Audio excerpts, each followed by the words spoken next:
I'd like to call to order the Board of Directors for King George County Service Authority. Right.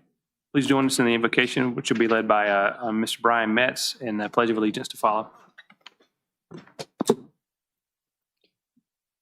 This week of all weeks, I ask that you please join me in a moment of silence for our loved ones, brothers, sisters, children, friends, and neighbors to return home safely.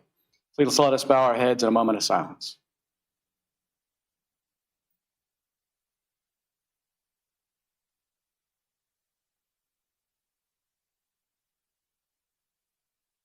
Amen. Pledge allegiance to the flag of the United States of America and to the republic for which it stands, one nation, under God, indivisible, with liberty and justice for all.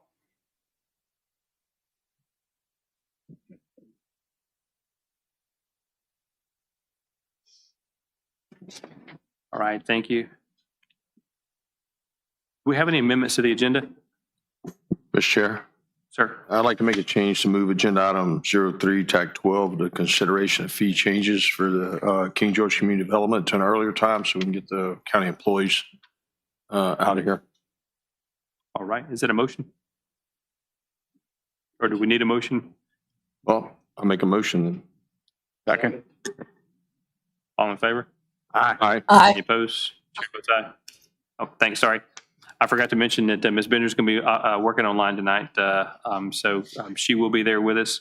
And but acting in her stead as the chair for the Service Authority is Mr. Lee Robotham. All right, any other amendments to the agenda?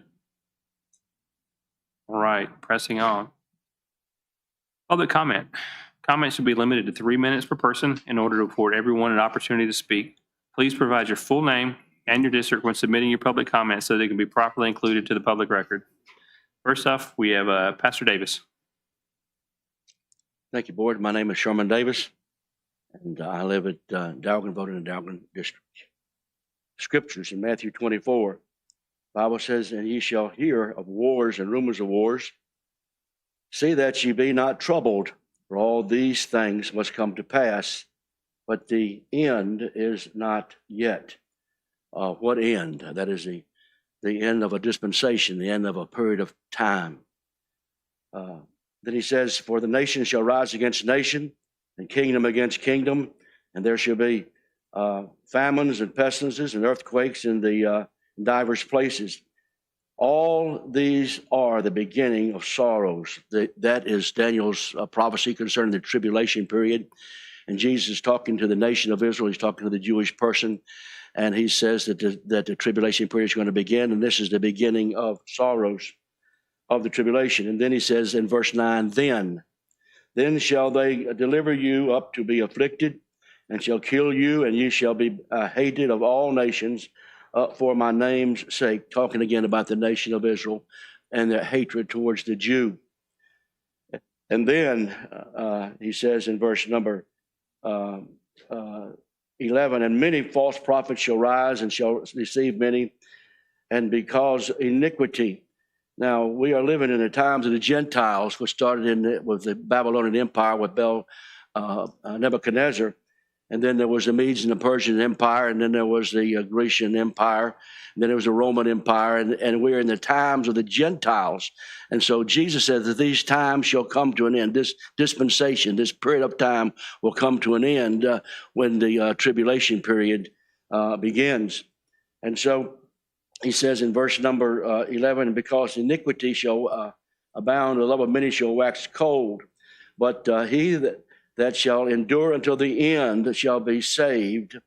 That saved means not a spiritual salvation, but it's talking about their life being saved as they come through the tribulation period, that they will go into the millennial reign. And those that endure to the end, he's talking again about the Jewish nation. Jesus is talking to the Jew. Jesus was a Jew talking to Jews. God's chosen people. They were chosen to give us the Word of God. They were chosen to give us the Messiah, and chosen for us to have a Redeemer. And so in this gospel of the kingdom, that's the gospel that Jesus Christ preached. He didn't preach the gospel that I preach. I don't preach the gospel of the kingdom necessarily. I preach the gospel of the cross. There was no cross when Jesus gave this message. It was just, it hadn't happened yet. So he preached the gospel of the kingdom. The Jews were looking for a kingdom. He's preaching the gospel of the kingdom. And during the tribulation period, he shall preach in the world, witness all the world, and them shall the end come. The gospel of the kingdom will be preached during the tribulation period, and Jesus Christ will, the disciples will preach the gospel of the kingdom. And I didn't finish, but my time is up. God bless you. Maybe I'll finish next time. Thank you. God bless you. Thank you, sir. We appreciate you. Pastor Shaw.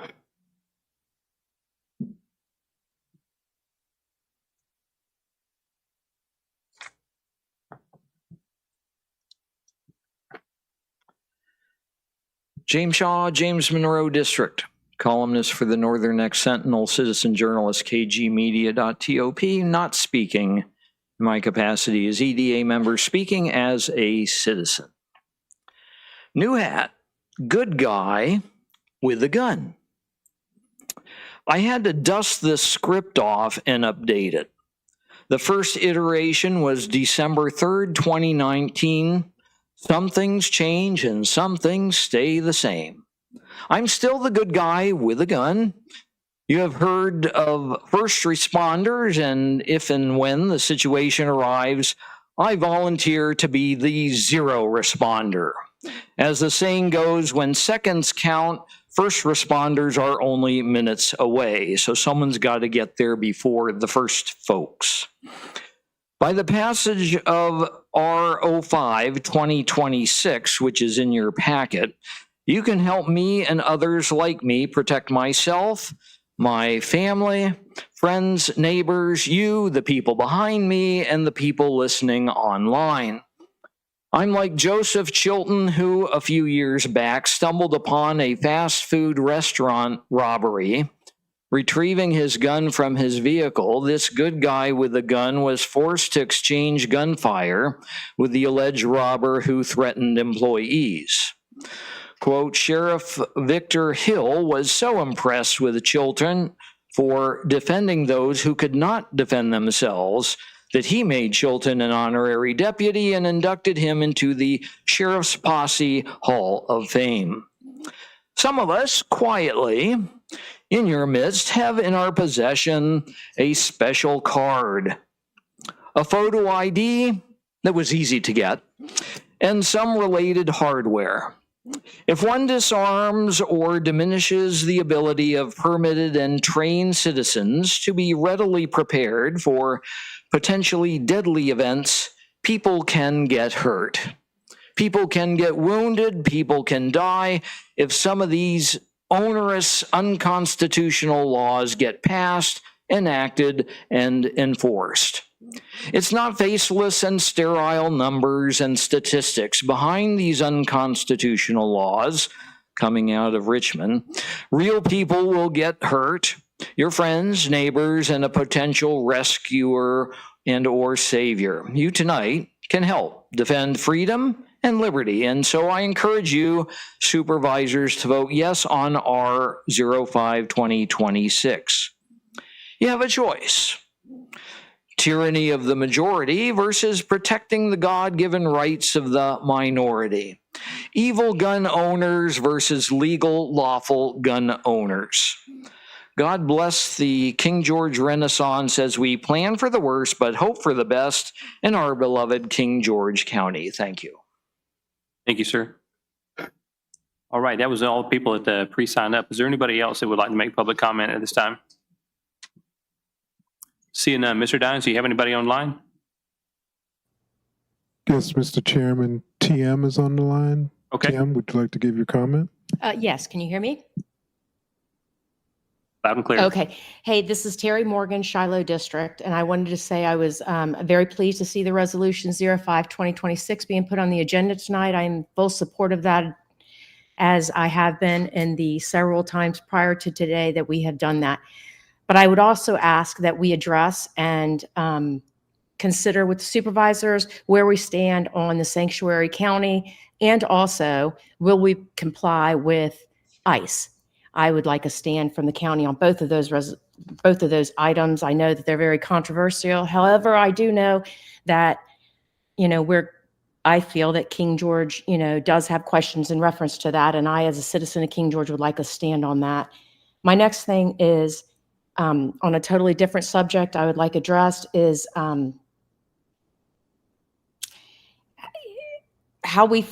where and how we stand on the county debt. And are we willing to take on more debt that we may not be able to afford for select few or for a minority when we're looking at our overall debt?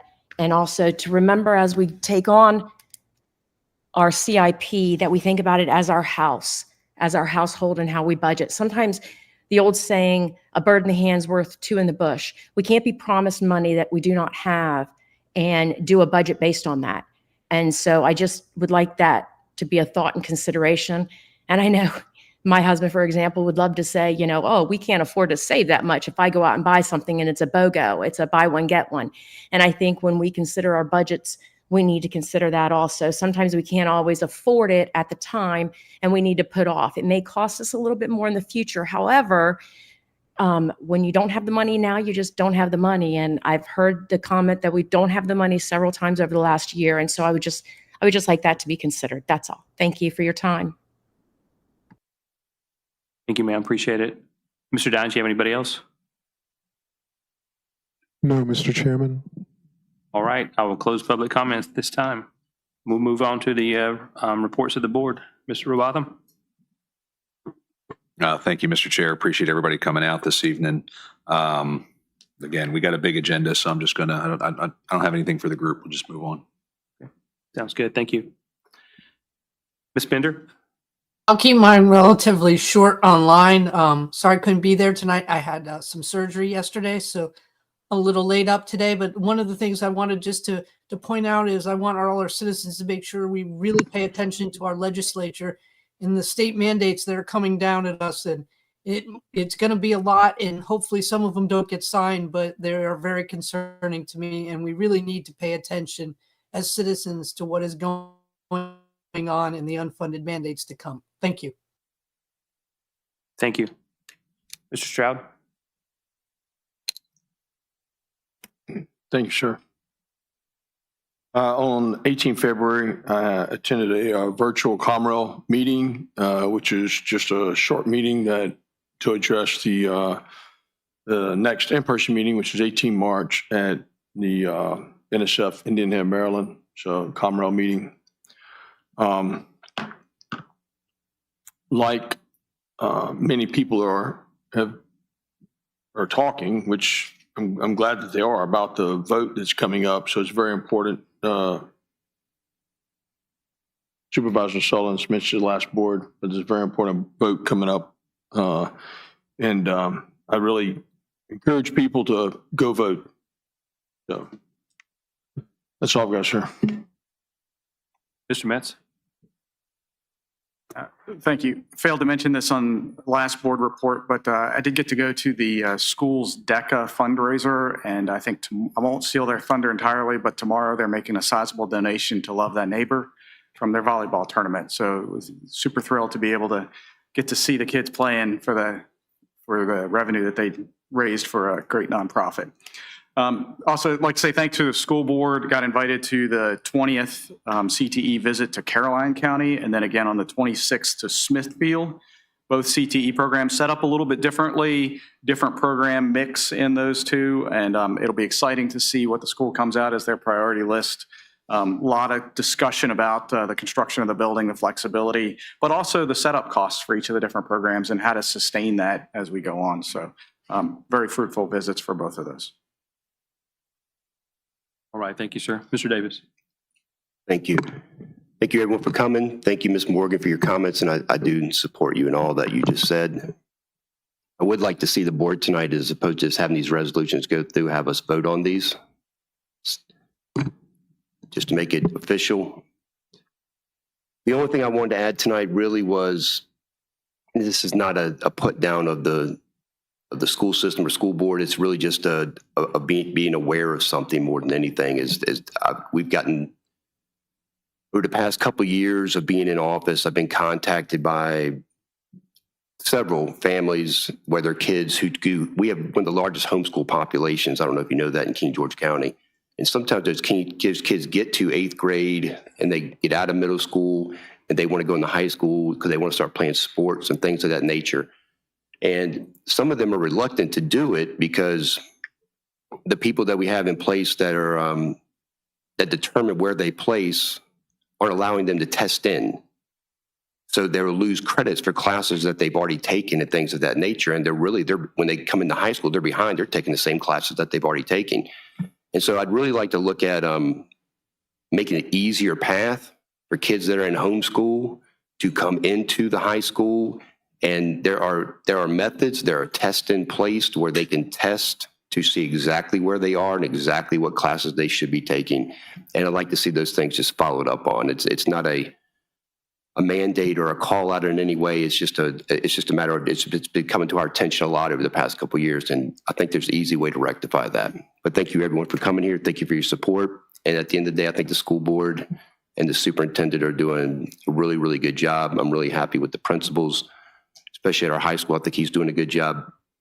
And I think there's a couple ways that we can make things a little easier for some of our constituents. All right. Thank you, sir. All right, mine will be real quick as well. Just had a few meetings this past couple of weeks. The agenda meeting, that's part of the fun of being the chair.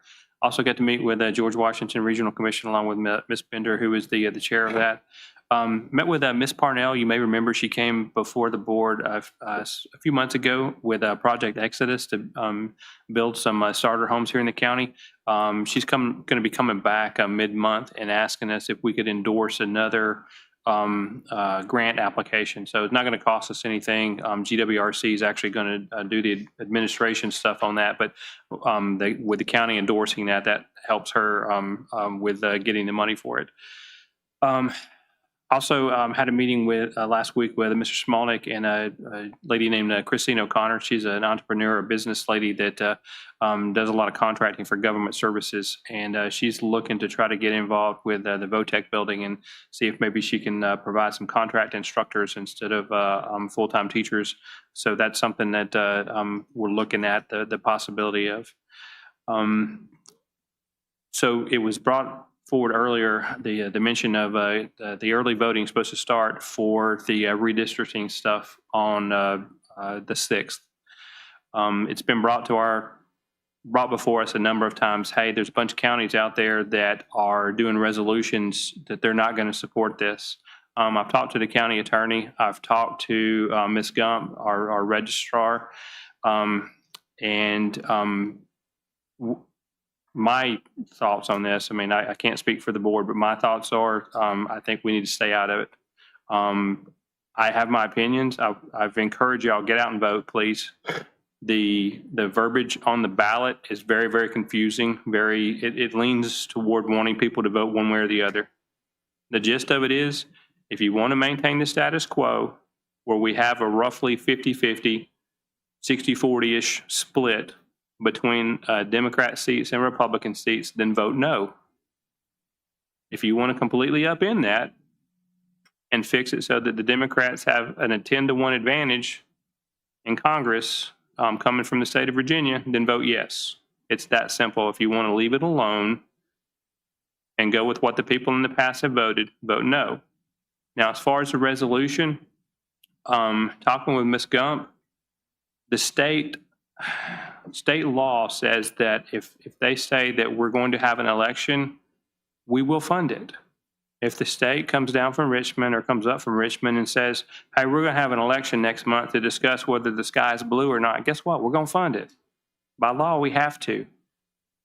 Now, do I think what they're doing is legal? No, I think it's illegal as all heck. But two wrongs don't make a right. Us violating state law and saying we're not playing in that game doesn't make it right. Get your friends, get your neighbors, and go vote. Fix it once and for all, and we won't have to deal with this crap again. That's my encouragement there. I said in 2022. What's that? I said that in 2022. Okay, fair enough. Yeah. What's that?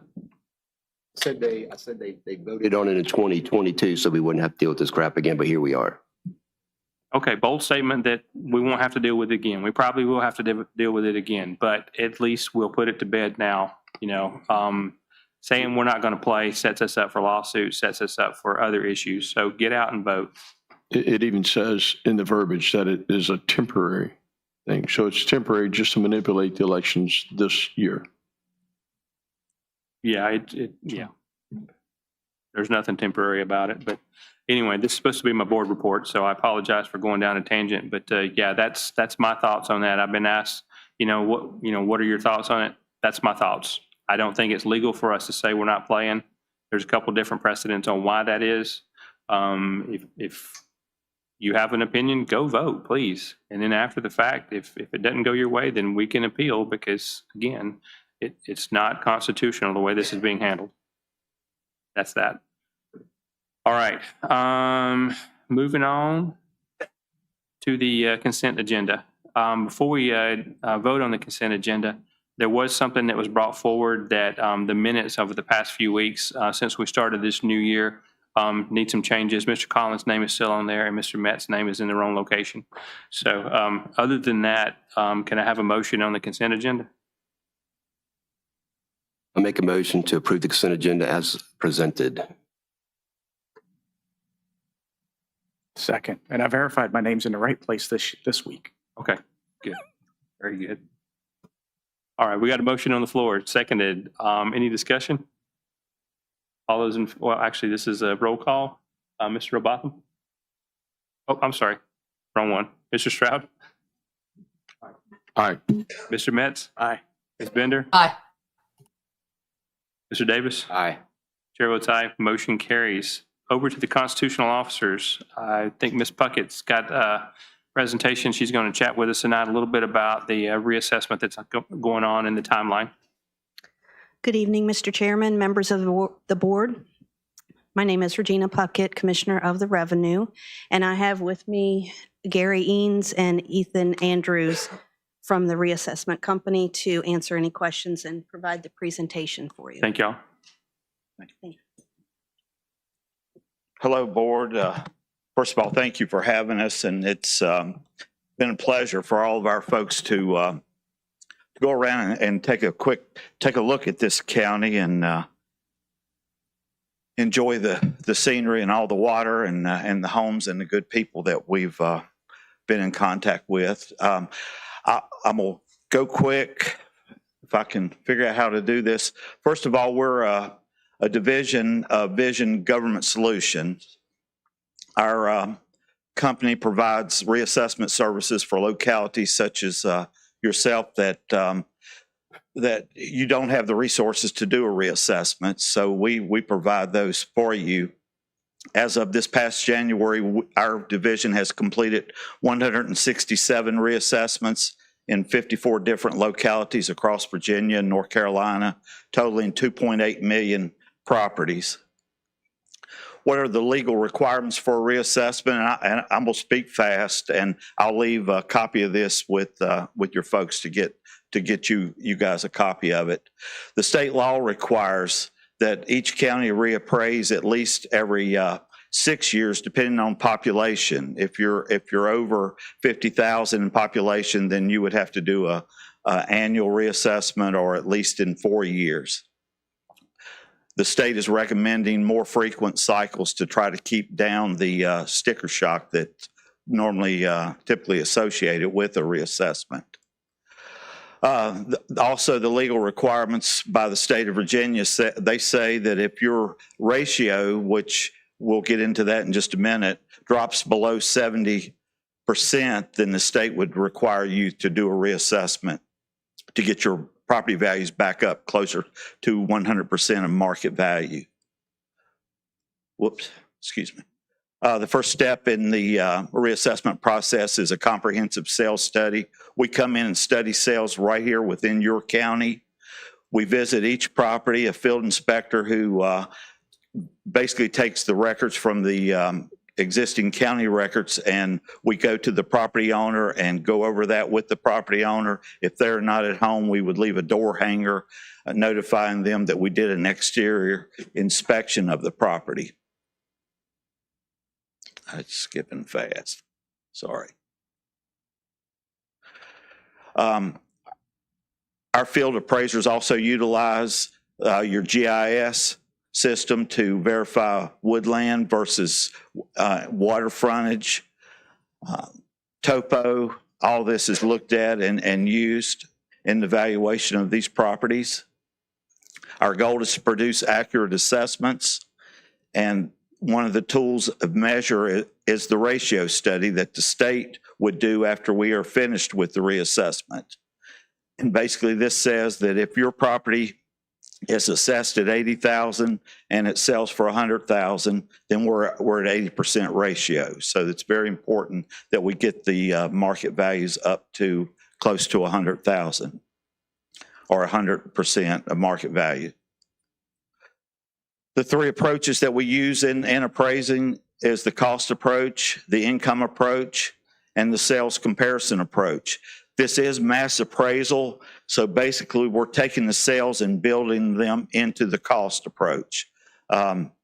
We have one set of cost tables to appraise every type of home in the county, so we have to make those work. So we basically look at the sales, build our cost, and apply that to each property. When the reassessment is complete, each property owner will be notified of their assessment, and they will have the opportunity to appeal. And we make it easy for them. On the notice, there'll be a tear off or a cut off portion that they can mail in to us, or they can email their appeal in. If they want to speak to an appraiser, we will, if they would just notify us on their appeal that they want to speak to an appraiser, we will call them or schedule a time to meet with them.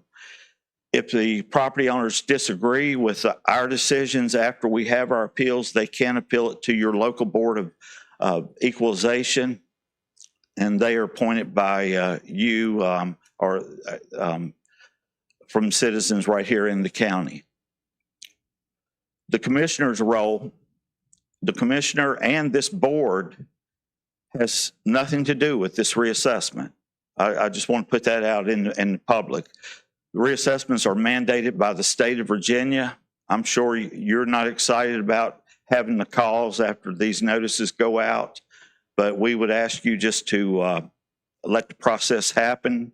If someone calls you about their assessment, have them call us. We will not turn anyone away. We'll make sure everyone is heard. Again, it's a state mandated. It's not the Board of Supervisors. It's not the Commissioner of Revenue. The Commissioner of Revenue basically is responsible for maintaining your real estate records and maintains the ownership. And those are the property record cards that we actually take to the field with us. I have some examples of houses that have sold, but I won't get into them for time reasons. I'll show one. Again, I'll leave this so you guys can have a copy of it. And as you can see, this home sold for $275,000. Its current assessment $61,000. So, are there any questions from the board? Since we're in the middle of budget season, I know we're kind of starting to push up against when the property reassessments go out to the public. Your experience, how much should the county count on changing during the period of Board of Equalization? You won't lose much at all. I don't have a percentage. Every county's a little bit different. But typically, if 5% appeal to us, then your number for Board of Equalization will be way down. Okay, thank you. Yes, sir.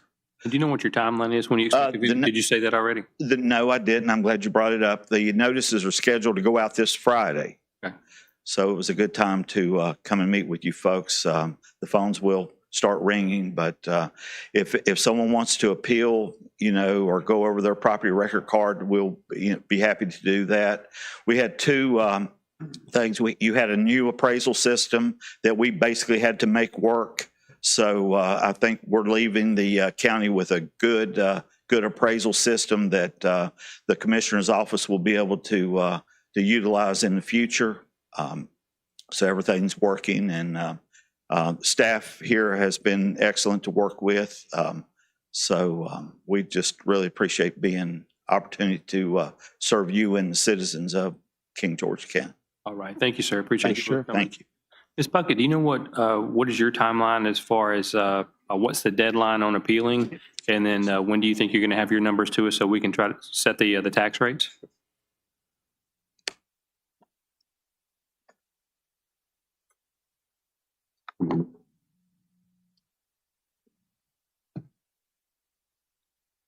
I should be getting the numbers from you soon. My question is, when will I get the actual numbers I can provide to the board from you? Oh, as far as the increase of the assessment, is that Correct. asking, or the? We're just trying to find out what numbers are we going to be working with so that we can finish up the county budget and assess what the tax rates are going to be, if we're going to have to change them at all this year. What, do you have those numbers that I gave you?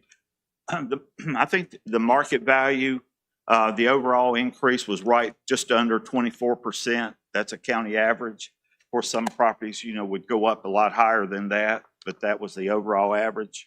And if you take land use in consideration, if you apply the land use rates that are folks that are in land use, then your overall increase was just below 21%. Okay. So that you'd start with about 21%. So I have a question. Are going out. Can I run like a book and give them some numbers? Mm-hmm. Okay. So I have a question. Yes, sir.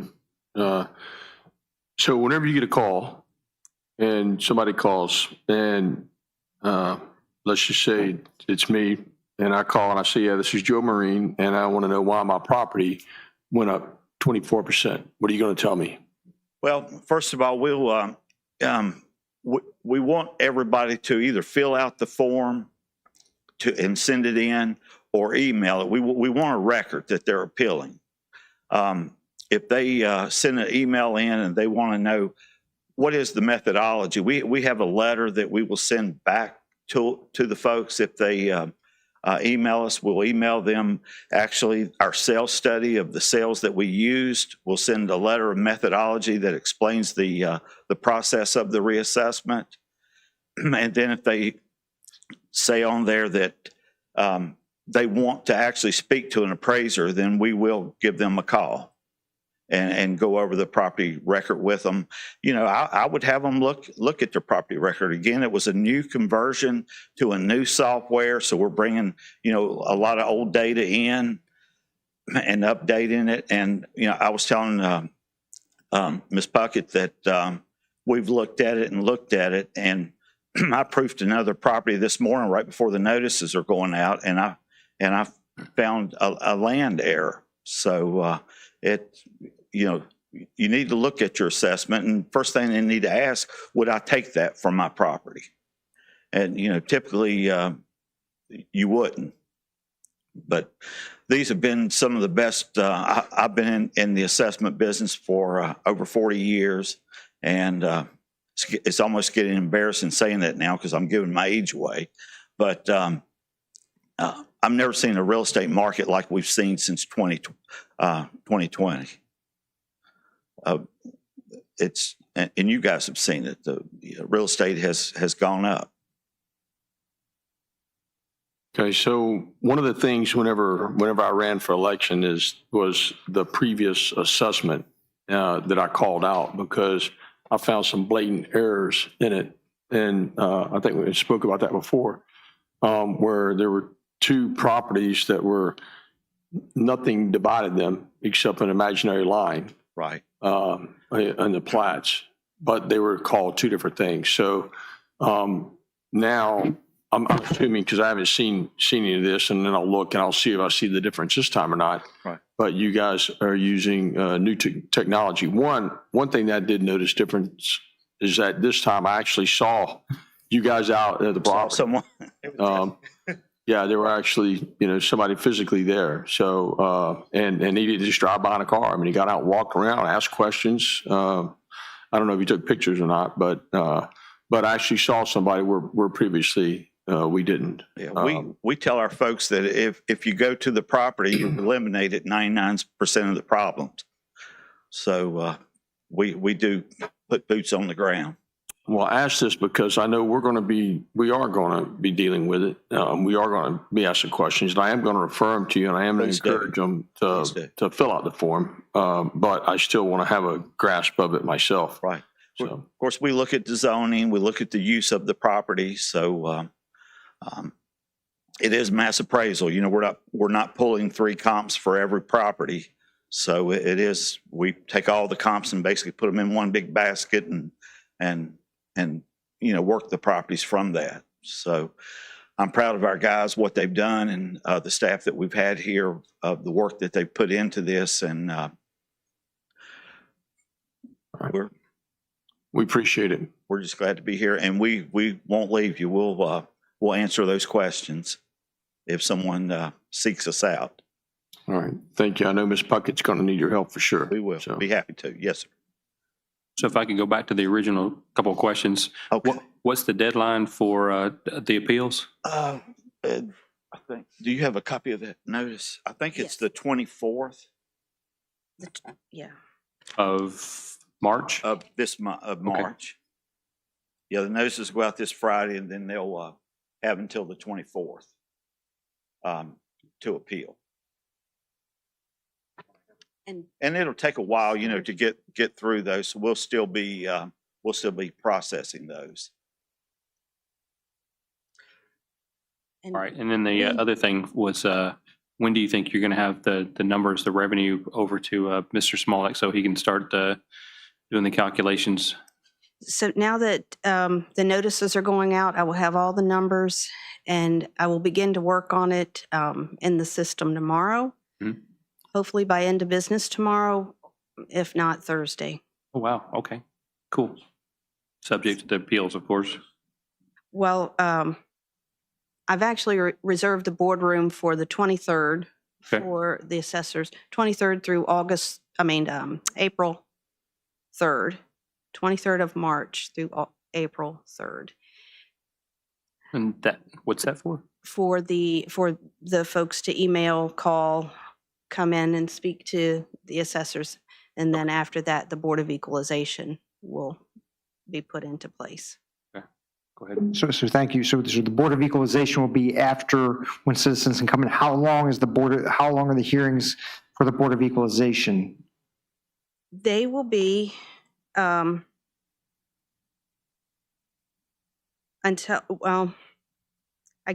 they're not needed any longer, but they will begin after April 3rd. And then I would like for them to be completed by May 3rd, unless, just as it was last time we had a reassessment, we have to go longer. Go ahead. So we were just sitting here looking at the calendar. You're asking a lot of the entire community. So I think we just need to make sure we get the whole county organization on informing people to check their mailboxes, because these go out by mail, right? Yes. So we're dependent on the U.S. Postal Service, which has not been exceptionally fast these days. If they go out on Friday, when you get those in your mail, review them. If you see anything that looks strange or not in accordance with your property, you guys will take the appeal by both mail and email, or drop it at your office, right? Because it's going to be about 2 weeks or less that people have to review that and get their appeal in to talk to one of your appraisers, right? All right. Thank you all very much for coming tonight. I appreciate you. All right, moving on. We're going to hand it over to Mr. Robotham to lead the Board of Directors meeting. Thank you, Mr. Sullins. Appreciate it. Appreciate you including me in your vote earlier, but I'll leave that to Mr. Stroud from now on. I know, it's all right. So with that, I'll move on to the consent agenda for the Board of Directors. Do I have a motion? So moved. Make a Thank you. motion to approve the consent agenda as presented. All right, motion heard. Is there a second? Second, that's what I said. All right, motion properly seconded with a roll call vote. Mr. Metz, Aye. Mr. Sullins. Aye. Mr. Davis, Aye. Ms. Bender, Aye. and chair votes aye. Motion carries. All right, with that, we will move on to the presentation. Mr. Grossnickel, let you take it away from here. What's that? I said I'll let you take it away from here. Sounds great. Thank you. I appreciate it, and appreciate the consideration on both presentations back to back. It looks like in the agenda, I'm going to go through the Service Authority presentation and then go ahead and present the county as well, rather than circling back later in the meeting. So appreciate that. So first off, we're going to kind of go through the Service Authority, ACFR, and audit results for the year ended June 30th, 2025. If I can, there we go. All right, so we were engaged to perform a financial statement audit and a compliance report for the authority for the year ended June 30th, 2025. Our audit was subject to the auditing standards generally accepted in the United States of America, specifications for audits of authorities, boards, and commissions issued by the Auditor of Public Accounts of Virginia, and the standards for financial audits contained in the government auditing standards issued by the Comptroller General of the United States. So the main byproduct of our audit processes are our auditor reports or our opinions, and in the Service Authority, comprehensive financial report, there are two of those auditor type reports included. The first is what we refer to as the independent auditor's report. That's on really the numbers in the financial statements. Police report that was an unmodified or a clean report on the financial statements, on the numbers essentially in the financials. We do highlight that there was a new GASB pronouncement implemented in June 30th, 2025 fiscal year. So the Governmental Accounting Standards Board sets forth different accounting standards that have to be implemented for local governments and other authorities, boards, commissions, things of that nature.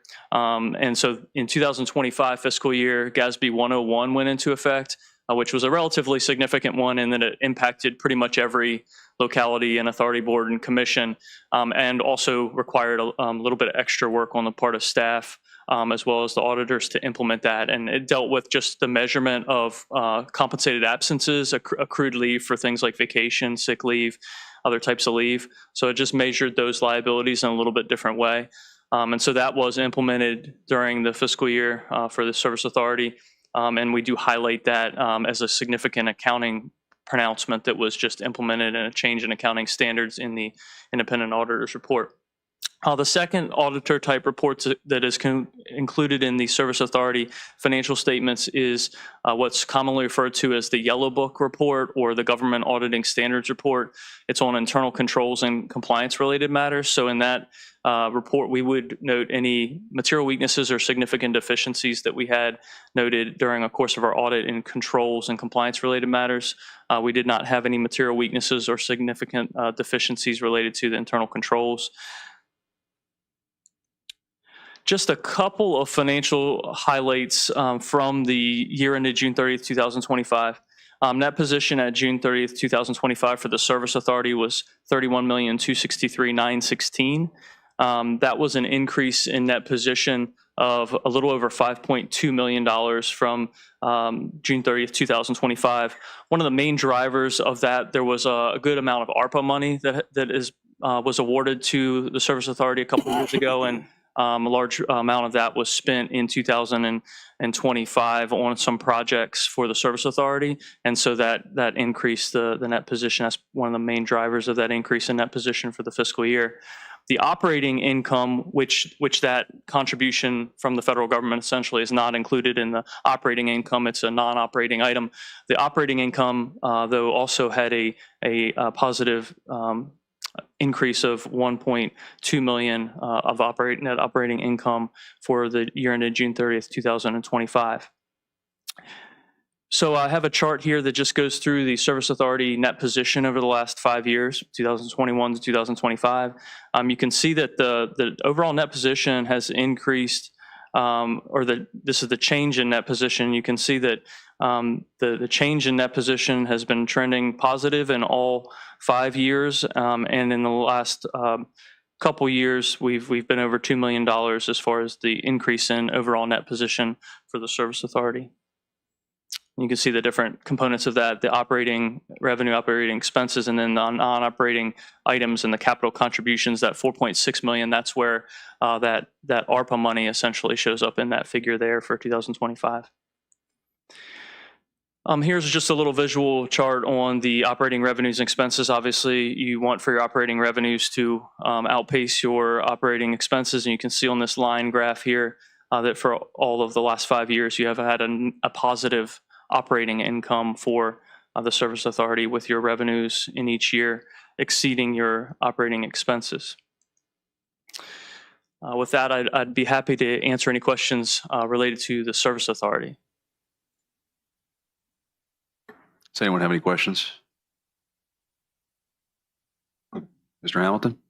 Yes, sir. I'm the new general manager of the Service Authority. I started in July, so obviously this all took place before my tenure, but I'm curious, the operating numbers you just presented, do you have data that characterizes growth in terms of the number of connections, the number of customers? Obviously, these revenue increases aren't related to rate increases, at least in the last few years. So I was just wondering if you could characterize that. Yes, sir. When you have a chance to go through the actual hard copy ACFR, if you go back to the statistical section tab, there's a lot of good trend data that is actually for 10 years. And so one of them I'll refer you to when you have a chance is Table 5, which goes through the connections by type and cumulative connections over the last 10 years. So for 2025, for example, the total cumulative connections is 4,775. That's a 700 increase from 10 years prior, but you can see year by year what those increased connections and what the growth is there. And there's a lot of other analysis for your operational benefit that I think will be maybe even more useful than some of these big picture numbers when you look at things like Table 6 with the gallonage of water processed and wastewater processed over 10 years. A lot of that good data is in what we call the statistical section of the ACFR.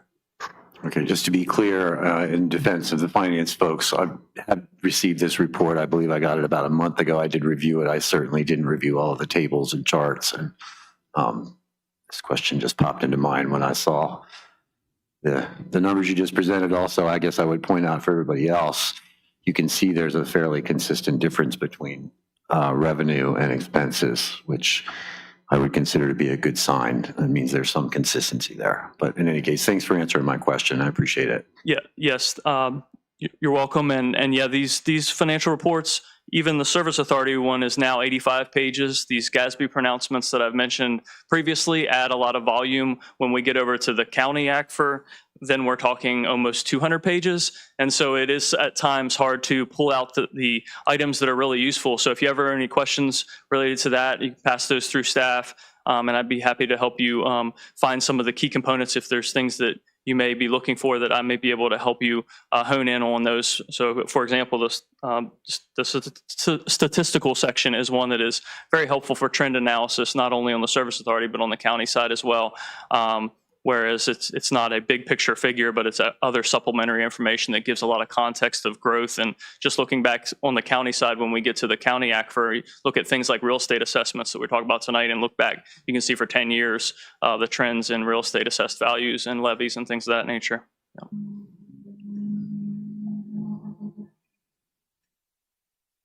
All right, no further questions. I'll let you go to your next brief, and Mr. Sullins, I'll hand it back to you for the county. He's going to go through the county brief now, I believe. Sounds good. Go ahead. There should be a second. Oh, there it is. Where is Chris? Okay, it's like the Wizard of Oz. I heard his voice earlier, but wasn't quite sure where that was coming from. Thank you, Chris.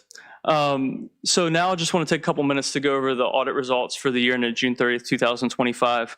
for the county, and a few highlights from the annual comprehensive financial report for the county. So again, we were engaged to perform a financial audit and compliance report for the county for the year ended June 30th, 2025. Our audit was subject to the auditing standards, again, that are promulgated by the United States of America, the generally accepted auditing standards, the specifications of audits of counties, cities, and towns that are issued by the Auditor of Public Accounts for Virginia, standards for financial audits contained in the government auditing standards issued by the Comptroller General, and finally, for the county, the provisions of the Uniform Guidance Act, which is related to federal awards. So again, the main byproduct of our audit process is our audit reports or opinions. And so for the county, whereas with the Service Authority, we had 2 reports, we have 3 reports in the county financial statements. The first 2 being the same, and then we have 1 additional one. So the first report being the independent auditor's report. Again, that's on the numbers contained in the financial statements. And we did issue a unmodified or a clean opinion on the financial statements. Again, we do have language that is highlighting the implementation of that GASB 101 standard, because that did impact the county just as much so or more so than the Service Authority. So that was highlighted in the report. And then secondly, we have that internal control over financial reporting and compliance, that yellow book or government auditing standards report that you hear referred to often. And this is the report, again, that would contain material weaknesses, significant deficiencies. Pleased to report we did not have any material weaknesses in internal controls or significant deficiencies noted. You will note that the last couple of years we had material weaknesses related to auditor prepared journal entries and the quantity and size of those. And staff over the last couple of years, financial staff, finance staff of the county has been working hard to try to do more of those on their end and have less things that have to be auditor prepared or proposed. And so this year we were able to remove that material weakness from our findings there, as they had improved to a level that we could remove that finding. So that's positive. And again, a credit to the work the staff's been putting in to try to reduce the number of auditor proposed entries and the size of those that are proposed by us. And then finally, the last report that's contained in the financial statements is also a control-related report that is on compliance for each major program on internal control over compliance, or some folks will refer to this as either the Uniform Guidance Report or the Single Audit Report. And this, again, this would highlight any material weaknesses or significant deficiencies related specifically to our testing of major programs of federal awards. And so any locality or authority board commission or nonprofit or other entity that expends over $750,000, about to go up to $1 million here for this year, but it was $750,000 for 2025, has to undergo what's called a single audit, where we select the major programs and test those for the guidance that's put forth by whatever the grantor agency is. For example, the ARPA funds are the Department of the Treasury. And so pleased to report we did not have any material weaknesses or significant deficiencies related to our single audit testing or our uniform guidance testing on major programs for the year ended June 30th, 2025. We do have 2 communication letters that we have issued for the audit for the year ended June 30th, 2025. The first is our standard communication letter for those charged with governance. And that letter just communicates things like that we did not have any disagreements with staff, that staff did not consult with other accountants on matters of accounting pronouncements and principles. It does highlight, again, that implementation of GASB 101 as a significant accounting pronouncement that was entered into during implemented in 2025 fiscal year. But it is very much just the things that were required, all standard language in that letter. And then we issued a management letter which contains a couple of comments and recommendations for items that we noted as items for improvements in internal controls that did not rise to the level of a material weakness or significant deficiency, but that we wanted to bring to the attention of management and others. So I did have a couple of comments and recommendations that we included in that letter for this year. And then I just want to again highlight a couple of the actual financial statement highlights for the year ended June 30th, 2025 for the county.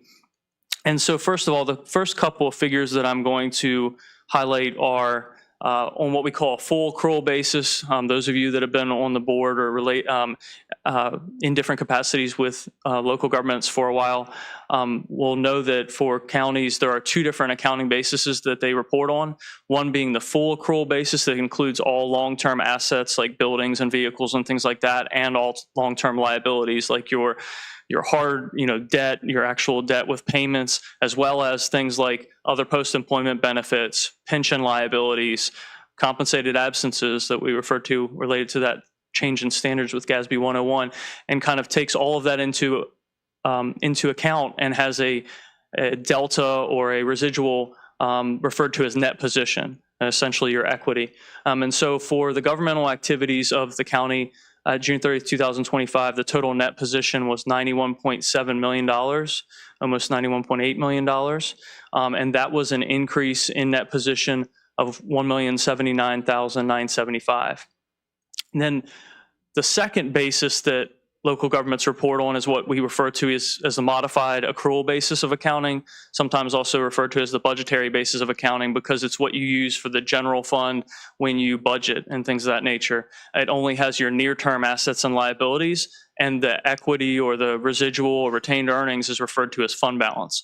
And so on that basis, on that modified accrual basis, the governmental funds, which includes your general fund, your capital projects funds, basically everything besides water and sewer, and besides the schools that are treated separately as a component unit, had total fund balances of $96.3 million as of June 30th, 2025.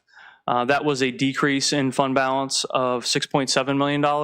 However, that decrease was driven by capital project spending that was scheduled. So the capital projects fund oftentimes will go up in 1 year and then down based on the spending that you're doing on planned capital projects. So that was the driver of the decrease in the overall governmental fund balance. Total unassigned fund balance of the general fund 2025 was $47.8 million.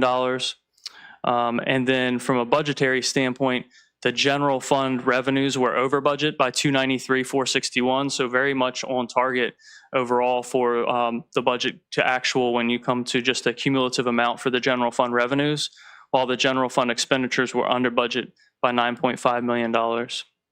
And I've highlighted there Exhibit 9, which is a good exhibit to refer to from a budgetary to actual standpoint to review a high level. That exhibit shows the high level revenue budget amounts and as far as categories, and then it goes through the departmental level general fund expenditure budget to actuals. And then for more detail on the revenue, there's a schedule we call Schedule 1 in the back of the report that goes and breaks those revenues down into even more detail for analyzing for budgetary purposes and things of that nature.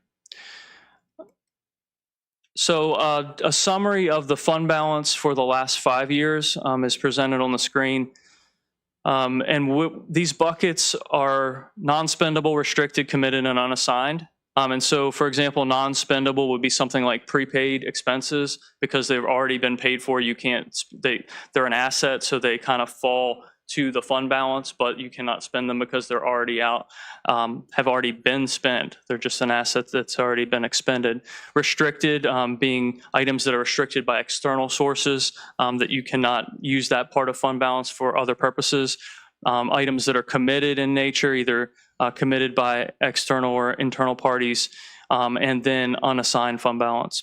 And so you can see that over the last 5 years, the fund balance in total for the general fund has increased from $35.8 million to $55.3 million. And then this is just a little bar graph of the same buckets there. You can see with unassigned, restricted, committed, non-spendable.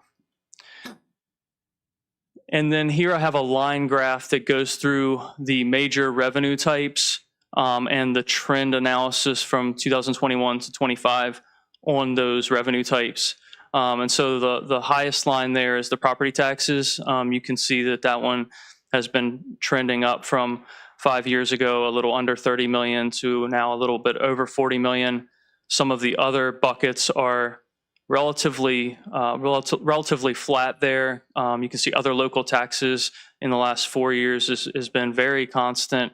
That includes things like meals tax, business license taxes, and things of that nature.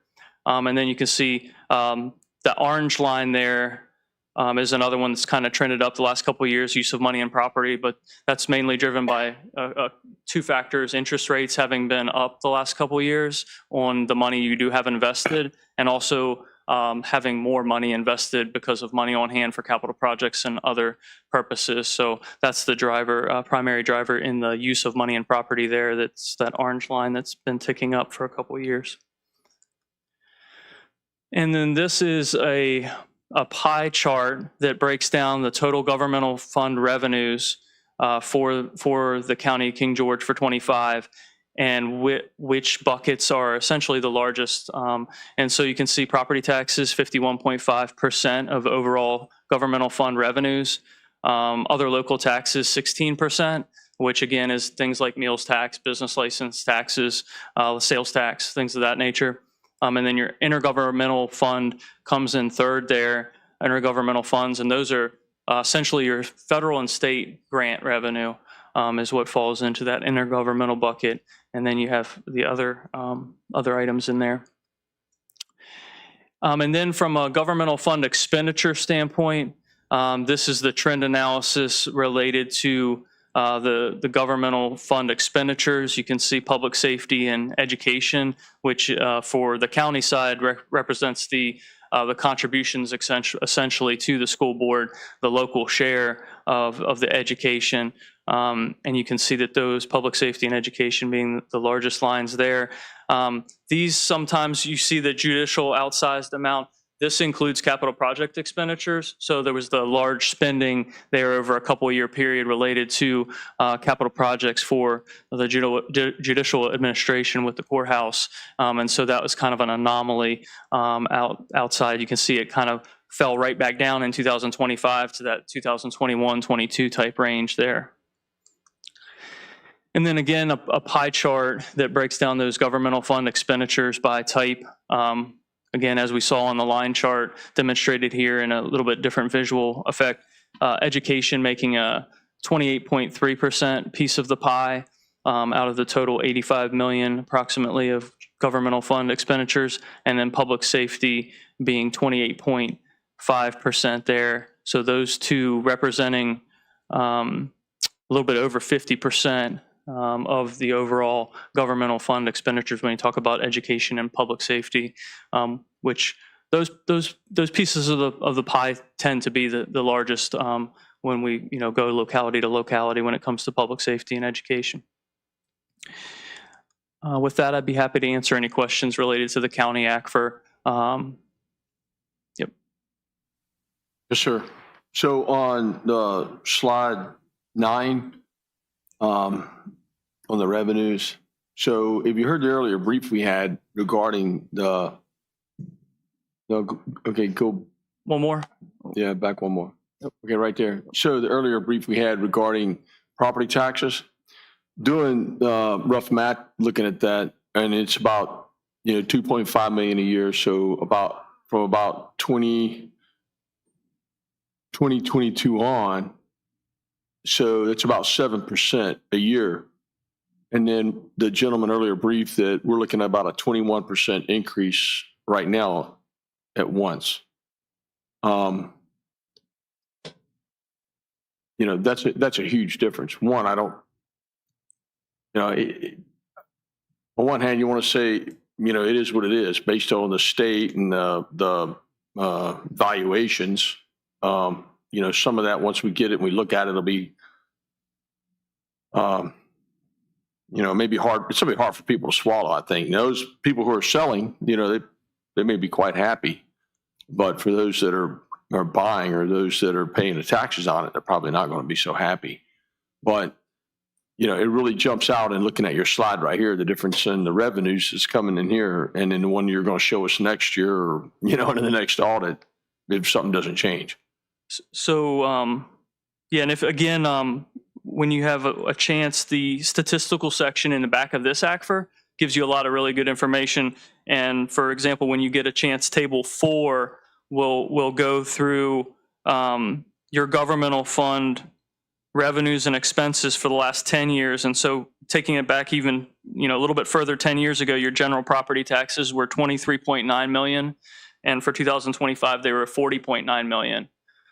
And so if you ran some of the percentages, compare that to, for example, the Commonwealth revenues and the federal government revenues, specifically the money from the Commonwealth, the state grant revenues, hasn't really kept up with that type of increase the way that property taxes has. And so you can see that demonstrated on that line chart there as expenses, have gone up. Some of those other buckets have remained stagnant. And so property taxes has been, in your instance and in a lot of local governments, has been shouldering a lot of that burden. So does that give a basis for us to go back to the state? Good luck. No, I think I'm just stating the reality of the facts that, as was alluded to, I think mentioned kind of previous about mandated things. There are certain things that are set forth that you sort of have to fund. I just had a conversation recently with a locality related to CSA and social services, and they were asking about how their increase in local share the last several years of how much they had spent for it, and whether that was because of an issue with reimbursements or anything of that nature. And really, a lot of it came down to this: you have to provide those levels, and the costs have been going up, and so it's difficult. The local governments are having to sometimes shoulder a higher percentage, it seems, of some of those costs of services that you do have to provide. So, I'm not sure how successful you could make that case, but I think every local government has a pretty similar picture to where property taxes is having to, it seems like, shoulder a little bit larger part of the pie. We're going to get that. Okay. Can you break down what's in property taxes? I mean, we were talking about real property here earlier. Yeah. So also personal property and business personal property taxes. Yep. So that's the lion's share of that figure is your real estate, but it does include that includes real property taxes. So out of that 40.9 million for this year, for 2025, 26 million of that was real property taxes. Public service tax was about 1.3 million. Personal property taxes about 2.2 million.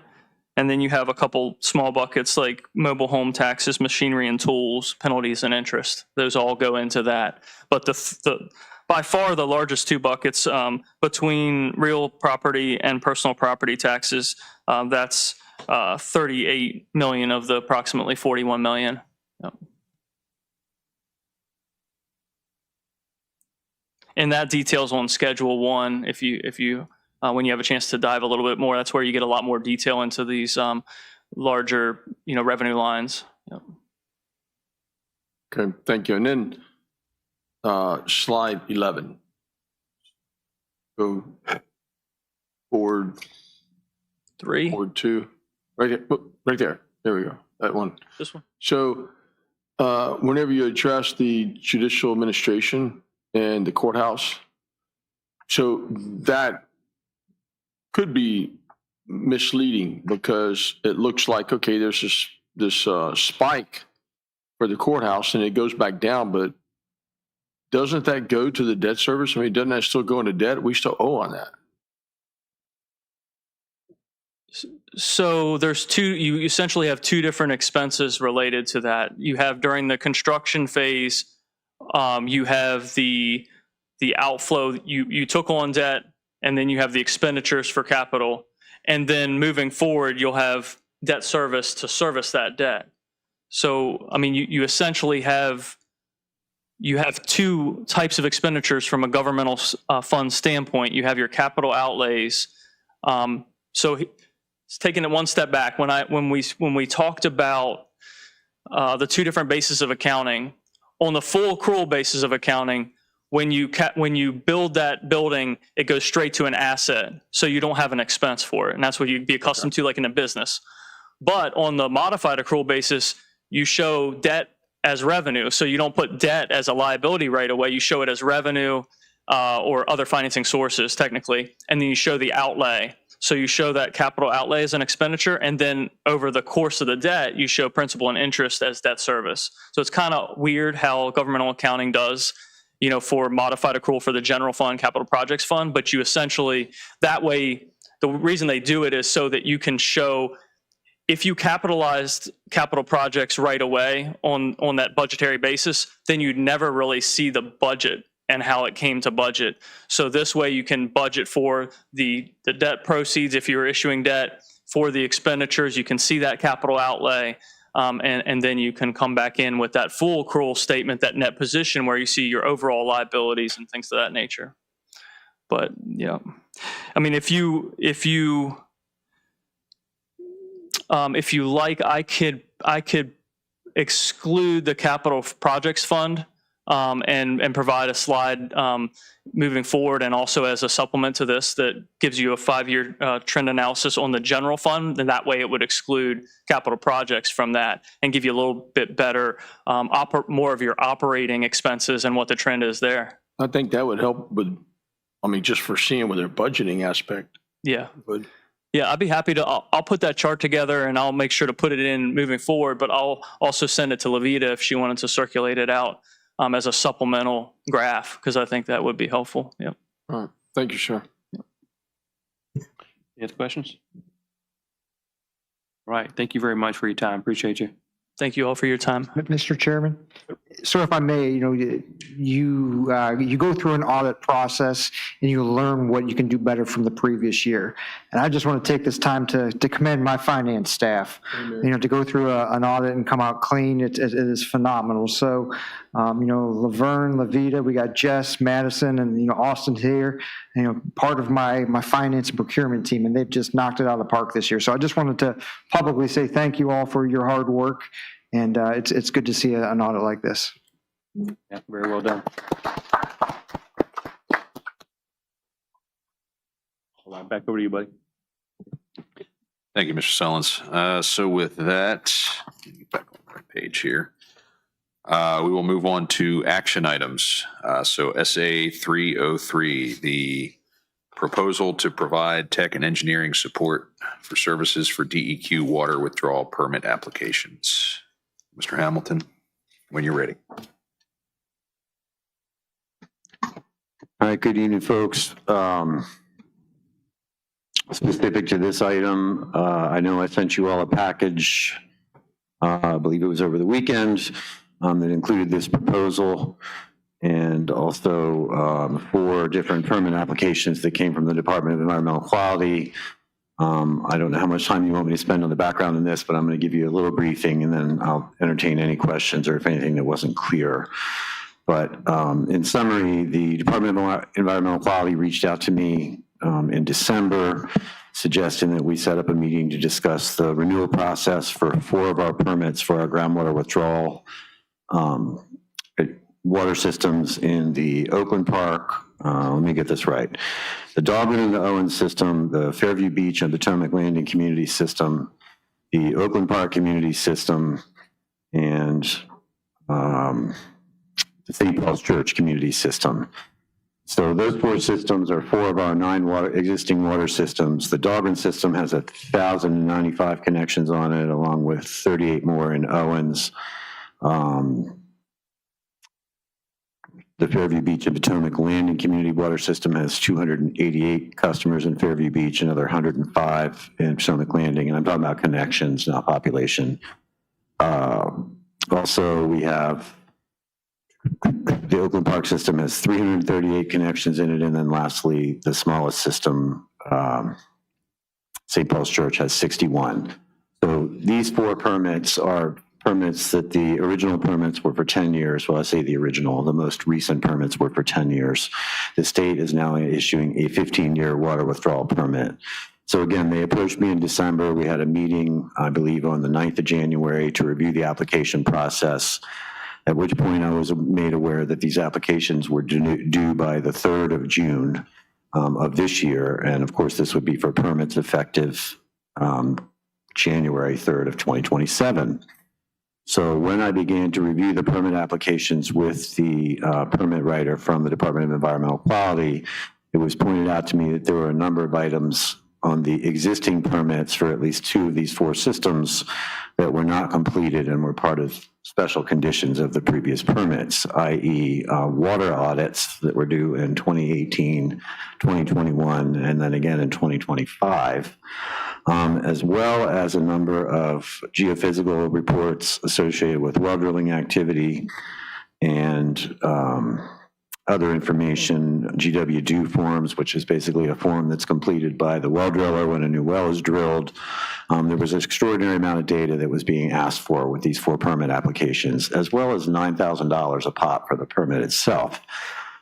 So when I became aware of this back in the early part of January, I pretty quickly concluded that I did not have the resources, staff-wise or personally, to be able to get these permit applications completed in a period of 4 or 5 months, particularly if we were going to have to engage the services of a well driller to go out and do boreholes to collect data that we didn't have from previous activities. So I contacted in Bowdoin, who contacted Stantec Engineering, who's a firm that's very well respected in the state of Virginia, who does a lot of water withdrawal work.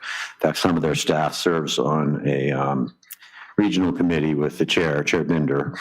In any case, and I solicited a proposal from them to help us prepare these permits. So what I provided to you the other day is a copy of that proposal. As you see, it's pretty extensive. It's from our existing contract operators who do, of course, operations, engineering, and utility work, as well as contract operating for us, operating our water and wastewater plants. And of course, they have inherent knowledge of the 4 systems in question. But they said they submitted a proposal, which, as you know, is for, I believe, $118,000, which is a significant amount of money that I certainly wasn't anticipating spending. It's not ARPA refundable or anything like that. And that does not include the $9,000 a pop for the permits for these 4 systems or any potential costs that we might need for well driller information, well drilling data. But that proposal includes 9 specific tasks. And I'll just run through that quickly to let you know what that involves. Of course, project kickoff and data compilation means, compiling, reviewing, and tabulating seasonal and long-term data demand trends, water loss indicators, per connection usage, and system-specific operational characteristics. There's a task to help us prepare a comprehensive water demand analysis and withdrawal justification for each system. There's a 3rd task, groundwater modeling and feasibility analysis, which includes identifying potential permitting constraints, refining requested water withdrawal amounts if necessary, and supporting the technical defensibility of the application. It includes a 4th task, alternative water source analysis, which includes reviewing the possibility of using other aquifers, potentially using surface water, which has certainly been a conversation we've been having for a while about the potential to use the Rappahannock River, and interconnection with other nearby systems, which I think is definitely something we need to pursue. A 5th task, helping us develop a water conservation and management plan for each of these systems, which includes identifying water-saving equipment and practices that we can implement, leak detection and repair programs, water auditing procedures, public outreach and education efforts, and water reuse considerations. A 6th task of preparation and submittal of the actual groundwater withdrawal permit renewal application, which again is due by the 3rd of June, which is 90 days from tonight. We're on a very tight timeline here. Task 7, a response to any inquiries back from DEQ looking for additional information. The 8th task as part of this proposal, project management and coordination, schedule and track deliverables, coordinate with us, the Department of Environmental Quality, and our subconsultants, i.e. Stantec, and of course, progress reporting and additional meetings. And then potentially one more task, I believe, a water audit if we need to go back and prepare water audits for the 3 time periods I already suggested, which was 2018, 2021, and 2025. Now, I have been working with staff, and I believe we're going to be able to prepare and develop some of the data that's being requested. But I provided to you all in that email each of these 4 permit applications so that you can review the special conditions that were not met from the previous permitting. That is very unfortunate. And I'm asking for your approval. I would like to add this as a change order because it's clearly a change in the scope of work to the proposal that we, to the contract we have in Bowdoin now, to approve this and help provide the support to get these applications submitted in a timely fashion. If they're not submitted on time, potentially we don't receive a permit by the 3rd of January, and then we're operating outside of a permit, which is really not an acceptable alternative. The concept that they would tell us to stop pumping and stop providing water is not an issue. However, this is just an avenue that we don't want to go down. And I'm sure there potentially is some flexibility with respect to some of this data and the submittal timing of it. But considering it's 4 of the 9 systems, it's basically a third, if not more, of our customer base that's impacted by this. And again, these permits are for 15 years. And we do have the opportunity to forecast development and ask for increased withdrawals, particularly in places like Dahlgren, where we know there's been some intense development and there's likely to be more. We can account for that.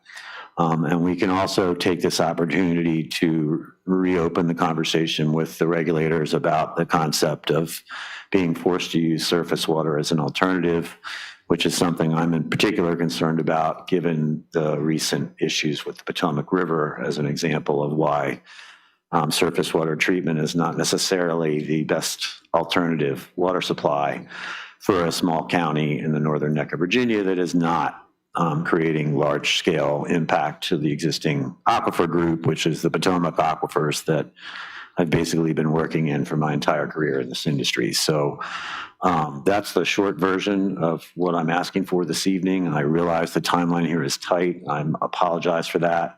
Again, from the time I was made aware of this, just to solicit a proposal and come up with a price and work through some of the details and get to the point where I could get it on the agenda, here we are on the 3rd of March with 90 days to go. And I can tell you that we've already begun work on this, but again, there are some things here that I just cannot do on my own or do with the resources we have. There's too many other things going on. So I know that we have at least $90,000 of unspent money in our existing contingency budget. I have only, since I've been here since last July, I think I've spent a little less than $10,000 of the $100,000 budget we have there. I'm confident we have more than enough money in our engineering budget. However, I'm ready to tell you this is the account that we'll pull it from. But we will find this money in the existing budget. I'm not asking for extra funding or an extra assessment or anything like that. I just need an approval to get this, get these resources motivated and moving. So I see there's a question for Mr. Metz. So, Mr. Hamilton, it's actually not a question for you, and it gets to your last point there. My statement will be renewing well permits is a cost of doing business, but that water is essential, and the water capacity at all of these facilities is essential to moving forward as a county and being able to support even our 1.5% growth that we've been seeing, but also business growth and business opportunities coming into the area. So I'm going to look to Mr. Smolnick here and say it's $118K. I am in full support of the change order, but I really think that should come out of economic development or community development as part of our county resources. This was a big part of my campaign, was making sure we have an equitable split when these things are of benefit to the county as a whole. And having water permits is kind of essential to doing county business. So in addition to that, you've also got, and I'm not going to speak for them, but the Economic Development Authority, they've got a board meeting coming up. Could this be in their purview also to expand the economic development base of the community? Now, I understand, Mr. Hamilton, you need an answer on this pretty darn quick. I mean, I'll be happy to add this. So if it comes out of, and so we've actually got three pots. You can have the Service Authority, you can have the county's Economic Development Department, and quite possibly the the EDA. So you could have a third split. So everybody pays a third. I'm still setting the agenda for the March 12th meeting. I make no commitments for the EDA, but if you would like me to put this on the agenda for consideration, I'll be happy to do so and entertain any thought by the Board of Supervisors. Can I make a This is suggestion? the crossover between the Board of Supervisors, Board of Directors. Given it's the Service Authority contract and it's a change order, it's one thing to get it rolling under the Service Authority budget, but if we could somehow refund, I don't know what the legalities are for refunding that amount through other county organizations. Can I make a suggestion with respect to that? I didn't anticipate that suggestion, and I appreciate your support there. I think the first thing you said, which is this is the cost of doing business, we would have to renew these permits if there was zero growth. And we would have to account for anything potential, fire suppression, whatever other potential uses of the water that there was. However, what we could potentially do is take a look at the data once we compile it and the forecasts of growth. And let's say we came up with, well, there's 20% growth anticipated in these four systems. Maybe then we could go back and approach economic development and say, could you kick in the 20% of the cost of this? If we had seen this coming in the budget, we could have thought these things through ahead of time. Yep. But a 15-year permit's better than our 10-year permit, so we would definitely be better off. And then I would suggest, please make sure we're planning for the next 5 permits. Well, believe me, as I said, I was aware that these permits were going to renew. I had no idea that we were going to basically be told in January that we needed them by June. And the level of detail that was required. My past experience renewing permits is not in Virginia, and clearly I think anybody who's involved with this technically would tell you Virginia has changed the way they do this. But normally it's a fairly simple 1 to 2 page type report for an existing system. Nobody's going to tell you that you can't have a permit to operate a water supply for 1,000 homes in the Dahlgren neighborhood or homes and businesses, but it is what it is. And again, I was blindsided by it. A good long range plan would account for this. At a minimum, we need to be setting aside the permit fees that are associated with this, which are expensive. And I think it's a reflection of the regulatory agencies recovering their estimated cost to review the permits. However, it doesn't change these deadlines. And again, I didn't even, given the fact that we're already under two consent orders with DEQ and a corrective action plan that I'm going to hopefully report. It may be the only thing I report when we get to it, that we're about to finish that up. But this is significant. And as I said, at this point, I need quick action. And I'm sorry to put you all in this position. It just is what it is. So I hear what you're saying. And again, I would be more than happy to discuss with Matt in detail, or you, Mr. Smolnik, excuse me, anybody who has an idea how we could share this cost. But I think we need to bear the brunt of it now. And it is a relatively small cost of doing business. One of the things you noted I asked about in that audit report was growth, because you're seeing 15 or 20% increase in revenue over the course of the last 5 to 10 years. Sounds like we've seen a 15 to 20% growth in the last 5 to 10 years in King George County. And we need to be looking very carefully at that if these are 15-year permits, because I'm sure we could supplementally come back and say we've received unanticipated growth. But I can tell you we're going to take into account current zoning, current plans, and we're going to assume the worst case scenario when we request these new withdrawal and allocation amounts. I've already promoted that sort of conversation with community development in the past, and we need to absolutely do that. The worst thing they can do is, we can ask for a lot and maybe not get quite everything we want. But they put all of this into a regional model, which is being refined, and it's one of the things that guides the regulatory agencies on, where they see water supplies moving to in the future, and we need to be looking at that very carefully.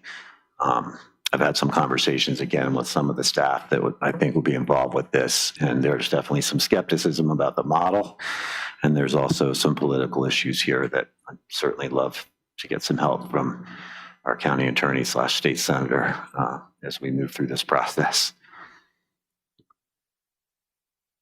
Yeah, I just want to point out that this is yet another one where the service authority is bringing something where we're skipping the discussion. We're going straight to we got to vote on it tonight. And we've had a whole series of these over the past few months. And I also want to clarify, what are you asking us to approve? Is it the $118,000? Because there's also discussion of $18,000 worth of permits. There was discussion of potentially other things that may be popping up in terms of maintenance or other drilling. What are we being asked to approve tonight? I'm asking you to approve the $118,000 change order to the existing in-Bowden contract. And actually the permit cost, there's 4 permits, so it would be $36,000. I'm going to assume that money is in the budget. It will come from the existing budget. Again, I'm not asking you for extra money or to go into a pot of reserves. And you said that this was one of many things over the last few months that there had been no discussion about.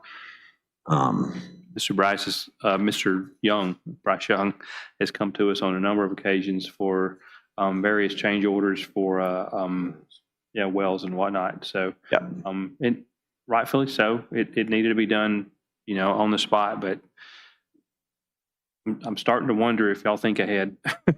Well, I'm certainly accountable for the conduct over the last few months. So those were also projects that have all been in place since long before my tenure here.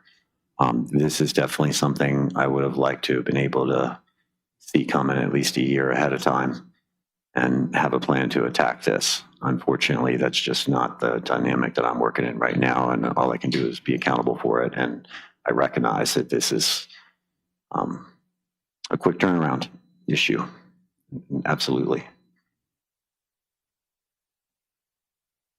Hey, Mr. Chair. All right. Yes, ma'am. You're, go ahead, Ms. Bender. I wanted to address to Mr. Solensen I approved this to be put as an action, understanding the time frame that was needed.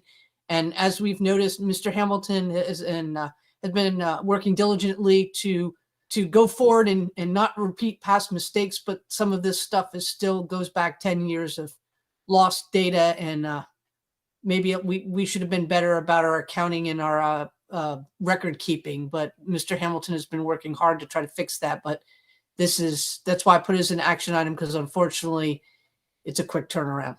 Thank you. Yeah. To be clear, sorry, I turned my mic off. We could table this. It's the reason this is costing what it's costing is because of the short turnaround time. If we had 6 months to do this work instead of 3, I suspect the proposal we'd receive would reflect that. This is unfortunate at best. I'll make a motion that we approve action item SA 03-03 as presented for the value of $118,000. Give me the rest of it. $118,605.36. $605.33. 36 cents. Second. Been corrected. Motion properly seconded. We will take a roll call, or is there any further discussion from anybody on the board? All right, with that, we will go ahead and take a roll call vote. Mr. Metz. Aye. Mr. Sullins. Aye. Mr. Davis. Aye. Ms. Bender. Aye. Chair votes aye. Motion carries. Thank you all. Yeah, and the attorney. Well, it's got to come from the service authority budget. From the operating budget. Correct.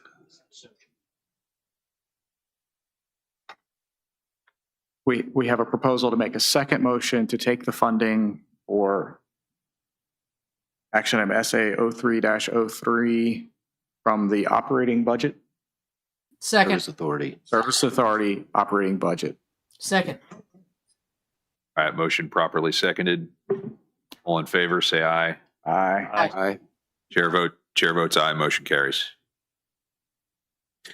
All right, with that, moving on, we will move on to action item 0304, the awards of goods and services agreement to Elite Power and Energy Corp for the propane tank installations. Good evening, members of the Board of Directors. Procurement issued an IFB on October 21st to obtain bids for the removal and replacement of county leased / owned propane tanks. One bid was received in the amount of $147,000, $312.15, to provide all services, labor, and materials necessary for the replacement of county and service authority propane tanks. The service authority portion of the total base bid price is $88,433.60. The county currently has a mix of leased and owned propane tanks. The purpose of this project was to explore options for the purchase of propane tanks and to promote competitive pricing among suppliers. An invitation for bid was issued and one response was received. The matter was presented to the board on December 20th, 2025. The board voted not to act at the time, and the item was subsequently removed from the agenda. We've kind of got two options here. Procurement asks the board for direction if they choose not to move forward with the project based on the bid pricing that was received, or the recommended action, if the board so chooses, would be to move forward with the one bid that was received. And that would be to authorize the general manager to execute a goods and services agreement with Elite Power and Energy Corporation for service authority propane tank installation in the amount of the total combined contract price of $147,312.15 and appropriate $88,433.60 from the service authority fund balance, subject to approval as to form by the county attorney. So to clarify, I believe this item is on the agenda now because it applies to both the county and the service authority. And I think what he meant was authorizing the county administrator to do the whole 148,000 and then get the 88,000 from the service authority. Correct. I've got two copies here. One says general manager and one says county administrator. So I'm just trying to clarify because I'm certainly not trying to do county business on the board of directors' dime. We're trying to kill two birds with one stone here, basically. Mm-hmm.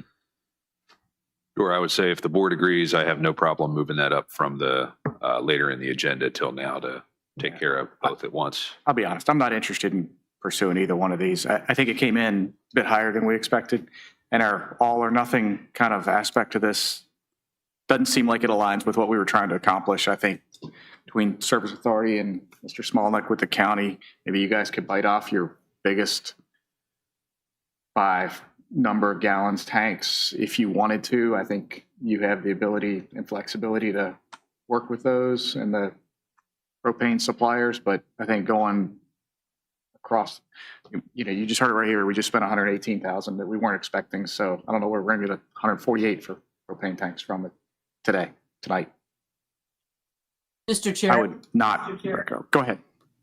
Mr. Chair, I agree with Mr. Metz. I Yes, ma'am. would do a no bid, especially for the service authority. Some of these propane tanks are only used once a year. Signal they're there as backup, and they're mandated by DEQ as if we had the power to go out, that they're backup generators. And there are, as Mr. Hamilton can tell you, we have some that have no place to put an extra tank if we were going to pull one out and have to have it still on site because we have very little room. Mr. Hamilton can talk more about that, but I just think for the service authority, we don't have ones that are used often enough to expend this amount of money to take them out and service them ourselves, to be honest. So I would recommend a no bid. Thank you, Ms. Bender. Is there any other discussion from any members of the board? No. Does the Board of Supervisors, are y'all good with bringing item 0305 up here and addressing it at the same time? Yes, sir. Can I just comment one more time for the service authority for what Ms. Bender said? I don't want to interrupt your business, but what she just said is my concern. This was on the agenda, I think the first meeting I attended, and then it was removed. So it wasn't my place to speak on it. But I did have a conversation with Bryce Young, the county principal engineer, about this. My concerns from the service authority perspective, of course, I don't appreciate the fact that propane is not a regulated sales item in the state of Virginia, and that's a legislature issue. In fact, I think there's 2 bills that have been advanced about that. But we do not have enough room to have 2 tanks on the site, and the logistical effect of attempting to eliminate a tank that's in place and then have a new tank brought in, have a permit pulled, then have the connection made so that the generator always has fuel. Then having the old tank removed could be a potential nightmare from a staff perspective. It certainly wouldn't save us money for, the return on investment here would be a period of decades, in my opinion. And we are required to have standby power at 46 of our 48 pump stations, I believe, at all times. So it would be logistically, we have an easement in a parking lot behind a fast food store with a 20 by 20 chain link fence, a small generator, and a propane tank there. There's no place to put the second tank. And to get both these companies to come on the same day at the same time and swap them out would be difficult at best. And to do that 40 times or more, almost impossible. So again, I understand the premise here. I agree with it. It's an unfortunate monopoly, but it's just not a place where I think we can look to save money right now from a service authority perspective. So that's all I have to offer on that. Thank you. I'd like to make a motion that we cancel the solicitation. Second.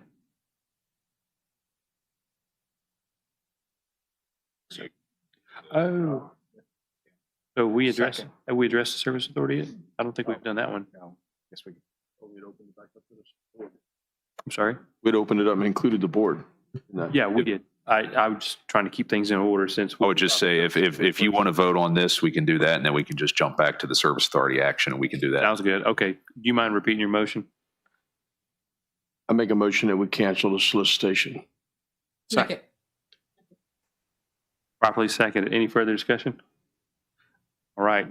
All in favor, say aye. Aye. Any opposed? Chair votes aye. Motion carries. Thank you. Sorry for the confusion.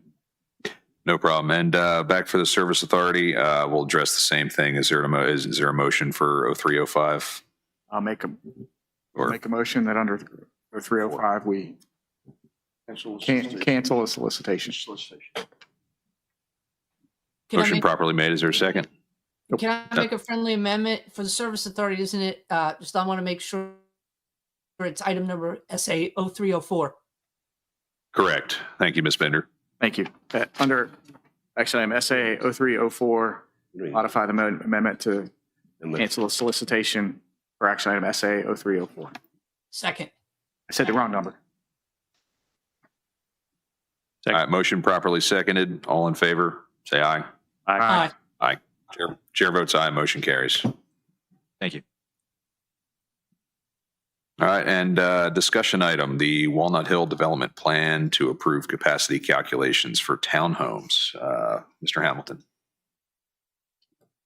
All right, Chair Bender or Ms. Bender tonight, I'm not sure if you're chair, but would you like me to give a briefing on the status of this? Please. Or Mr. Robotham, I'm sorry. So once again, I sent you folks all an email a week or a week and a half ago about this topic. My understanding is the Walnut Hill subdivision has been a project that's been active in King George County since maybe 2017 or 2018. I gather there was what I'll call a first phase built some years ago. However, there's an additional 70 or 75 townhome units that have been approved, I believe, by zoning, but there were still some issues with the capacity calculations that were presented to the service authority, I believe, in 2021, and they may go back farther than that. I'm going to just try to brief you on what I am aware of here. So back last fall, Mr. Young, Bryce Young, and I were approached by the developer of Walnut Hill who wanted to revisit the topic of the original capacity calculations that, from what I understand, were presented in a letter dated January 6th of 2022, I believe. And those calculations were provided by an engineer for the developer to determine whether or not there was an impact on capacity at the pump station in the Dahlgren area that the development would be connecting to, because there was concern about whether the additional flows from the 70 units might create capacity issues both there and at the wastewater plant. And when I became involved in this last fall, which again, we're talking about many years later, obviously I don't have the benefit of a lot of prior knowledge. I do know that there was, agreement between the developer and the county for this project, and there were proffers made, and I believe some property was offered and became part of Caledon State Park and all of that. Certainly not trying to hold this project up. But anyway, when we met last fall to review the status of the project, we were presented with the same letter from January of 2022 that used a multiplier of 180 gallons per day for the estimated demand or flows created on the wastewater side by the townhome units that were being proposed as part of this, what I'll call phase 2, and I hope I'm not mischaracterizing anything of this project. And Bryce Young and I were part of that. We were concerned about the fact that that number seemed low to us, and that the letter that presented the information referred to preliminary calculations, and we were not able to identify any information that assured us that this had been reviewed and accepted by the service authority. So there was some back and forth over the next couple of months. And then in December, we had another meeting with the staff with the group from Walnut Hill. And I provided some preliminary calculations to the Walnut Hill folks at the end of December that suggested that I thought there was enough capacity, roughly, but that we needed to confirm that it was acceptable to use the 180 gallons per day as a multiplier. And in fact, Bryce and I, after doing some research, identified a standard that's available on the King George Service Authority website that identifies multipliers that are appropriate for different types of units. And there was one in particular that referred to condominiums, not townhomes, but it used 250 gallons per day.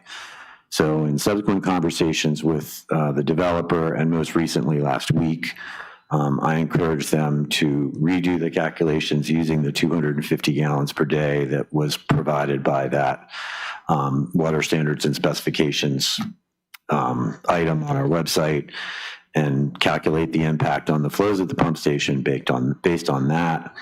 And in fact, I received a letter from the Walnut Hill Developers Engineering firm today after lunch, where they had redone the calculations, and it appears that they've used the multiplier that I encouraged them to, and it appears, at least preliminarily, that there will not be any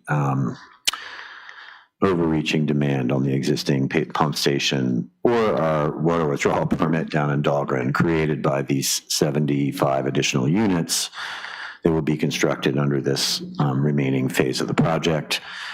This is another thing that, of course, we would incorporate in the water withdrawal permit application for Dahlgren that we were just discussing, but that's a separate conversation. So in any case, the reason that I believe that Chair Binder at the time suggested we put this on the agenda for discussion is because of I'll call it a disagreement about whether they should use 180 gallons per day as a multiplier or use the standard 250 that we identified, which I believe had been in place since 2006. But I think that we have since resolved that concern.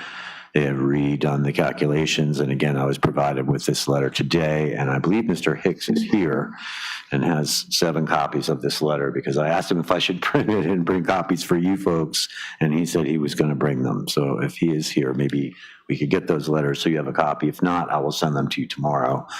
But in any case, and of course, he should have the opportunity to speak. I hope I'm not mischaracterizing anything here. So as far as I'm concerned, I don't need any action from the board at this point. If we were going to accept the original calculations that didn't meet the current standard or the standard that had been in place since 2006, I would have probably requested your blessing or some type of action with respect to that. But in this case, I think this is part of my normal duties. It's consistent with the design parameters that are already in place on our website and in the bylaws. And I do need to review these calculations for sure to make certain that there's no disagreement. And of course, I'll have Bryce take a look as well. But they have done what we asked, and I think this should address it. So, Mr. Hicks, is it appropriate for him to speak? He's here. Lee, is it all right with you? That's fine with me. Sure. Go ahead, Mr. Hicks. I believe I'll be brief. Good evening, each of you. It's good to see each of you on the dais. It's been a while since I've been down here. Mr. Metz, nice to see you on the dais. Ms. Bender, we miss you tonight. Our purpose tonight was to get past this loggerhead that we were having. And once we've done the calculations at the number that was suggested and we've acquiesced at this point for this project, it does appear that we have the capacity to move forward. And really the object was to get this body, specifically Mr. Hamilton, to feel comfortable moving forward with the construction plans that we're working on so that we can get moving dirt and get this project going. So if that's where we are, we're very satisfied with that tonight.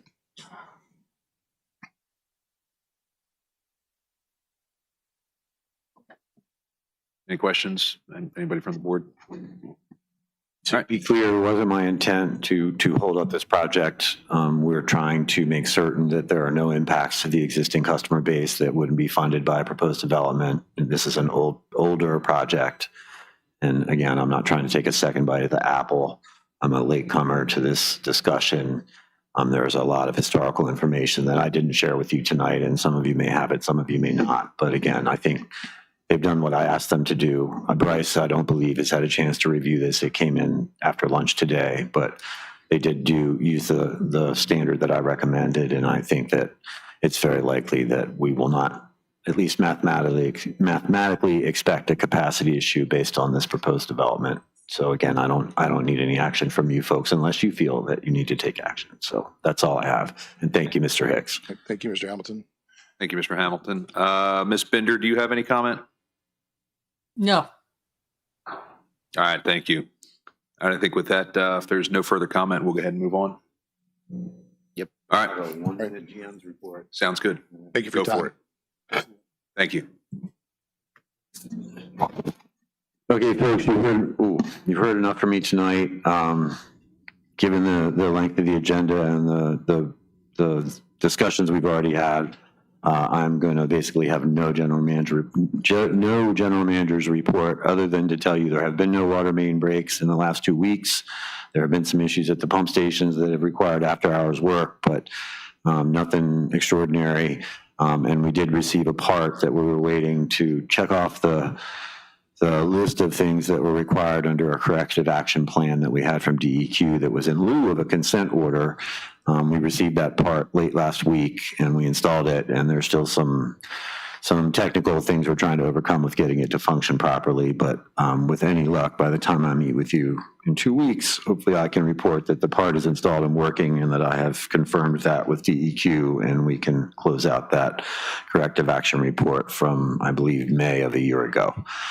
Other than that, I have no other significant information to report to you folks, and I do appreciate you taking quick action on the in-BOD proposal, because this would be a huge burden without their help. It's still going to be a big effort to get it done, but thank you all. All right, thank you, Mr. Hamilton. And with that, we will move on to secondary public comment. Comments will be limited to 3 minutes per person in order to afford everyone an opportunity to speak. Please provide your full name and district when submitting your public comments so that it can be properly included for the record. And this is secondary public comment for the service authority. All right, seeing no one, we will go ahead and move on and look for a motion for adjournment.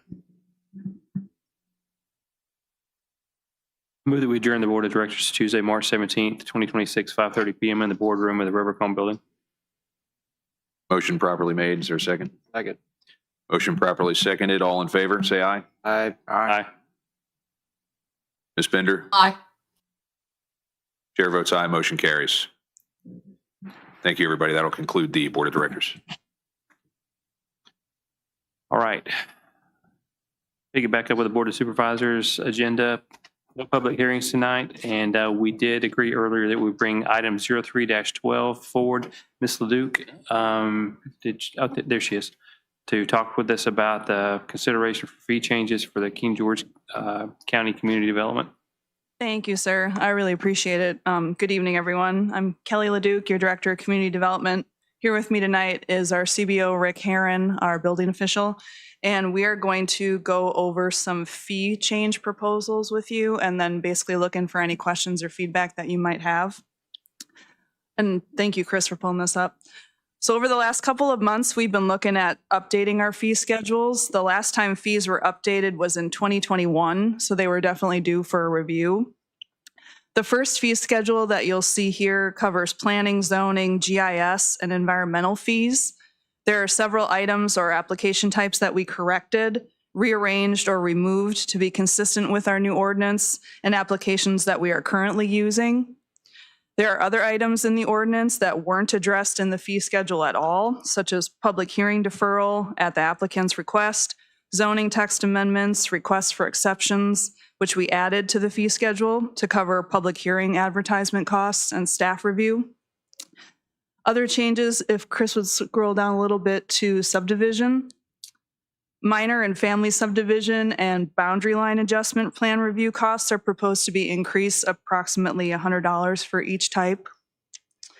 On the zoning side, we put in $50 fees that are proposed for DMV and business license permits, small increases for GIS fees, and then no changes proposed for the environmental and stormwater fees, as most of those fees get passed to DEQ.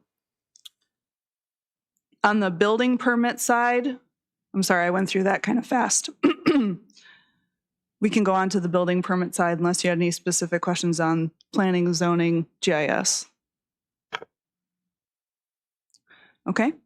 And then on the building permit side, if you keep going, Chris, this is all the stormwater fees that are set by DEQ. We can't really change those. We have two fee schedules for building permits, one for residential and one for commercial. And this is when I'll invite Mr. Herron up to explain the changes that we were proposed here.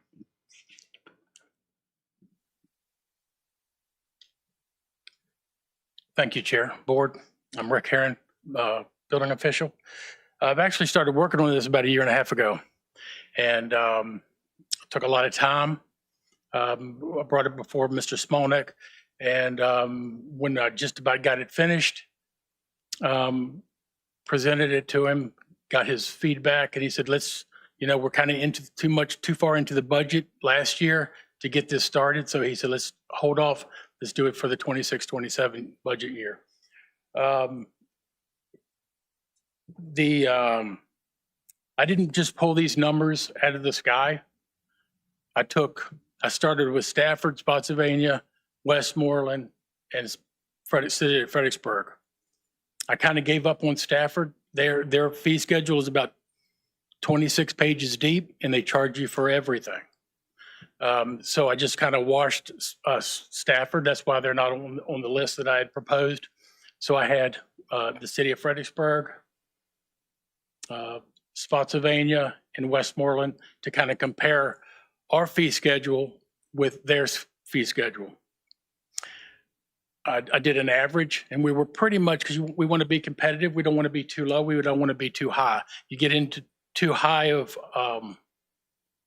fees, then you got a lot of people doing work without a permit, right? Well, I'm not paying that enormous amount to build a deck. So you got to be kind of careful on how you do your fees. So like Kelly was saying, it's been 5 years since we've done a fee increase. Westmoreland's been 10 years. I think their last one was in 2016. I had to readjust the numbers that I had because because Spotsylvania and Fredericksburg both went up on their fee schedules July 1st of last year. So they're well into their new fee schedule. If you want to, we can go everything in red that you see here on the first page.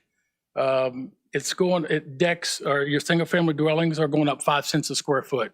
So on an average 2,000 square foot house, the fees for a building permit for a single family dwelling is about $100 3,000 square foot, 150, and so on. So 4,000 square foot, you're going up about $200. The 911 addresses were $25. They've been bumped to 50. We have a new system. It's Municity, and I had to pretty much kind of dummy it down for the system to make it easier. We have a lot of turnover with permit techs, so I try to condense some of the fees. So some fees stayed the same, some of them went up. So the unfinished areas which includes trades, that's for like a basement. If you finish a basement or upstairs of a second story that maybe didn't get finished at the original construction, that's 25 cents. Just the minimum went up to $175 from $150. The electrical, plumbing, and mechanical fees for each individual permit is the square footage stayed the same, just the minimum fee went up $5 per trade. If you want to finish a bathroom, because some people they don't finish the whole basement, they just decide they just want to finish the bathroom, then that minimum fee bumped $25 from $150 to $175. And we added a plan. Anything that you see, it's all in red. That's an additional fee because we're doing plan review and not getting paid for some of the plan review we're doing. And I'm trying to eliminate some of I'll just make it more consistent. Additions to structures, as you see, they're all kind of consistent with the remodeling.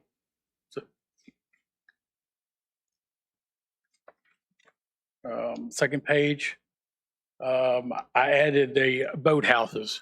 We really didn't have a line item for a boathouse. And the minimum fee is just like a minimum building fee of $175. And then we didn't have a plan review fee for a detached structure. If you put an addition on your house or if you built a house, there was a plan review. We're proposing a $100 review fee for detached structures as well. Uncovered decks, we just did a flat fee. We kept the larger deck fee. Anything over 300 square feet was $175. Anything less than 300 square feet was $150. We just did a deck. It doesn't take you any more time to do a smaller deck than it does a big deck. They're all pretty much the same. You may be there 5 or 10 more minutes. It's not going to be any different either way. But we kept the larger deck the same and just made all the deck. If you build a deck or a pier, it's $175 across the board. Sir, I think we got a question. Yes. Well, I was going to ask, instead of going through all of them, do any of you guys have any questions regarding them? No. There'll be a public hearing on this. Right. Okay. Before any of this goes into effect, right? I only have one question, sir. Okay. On the plan amendment review, I think that was $100, where the plan review is $50.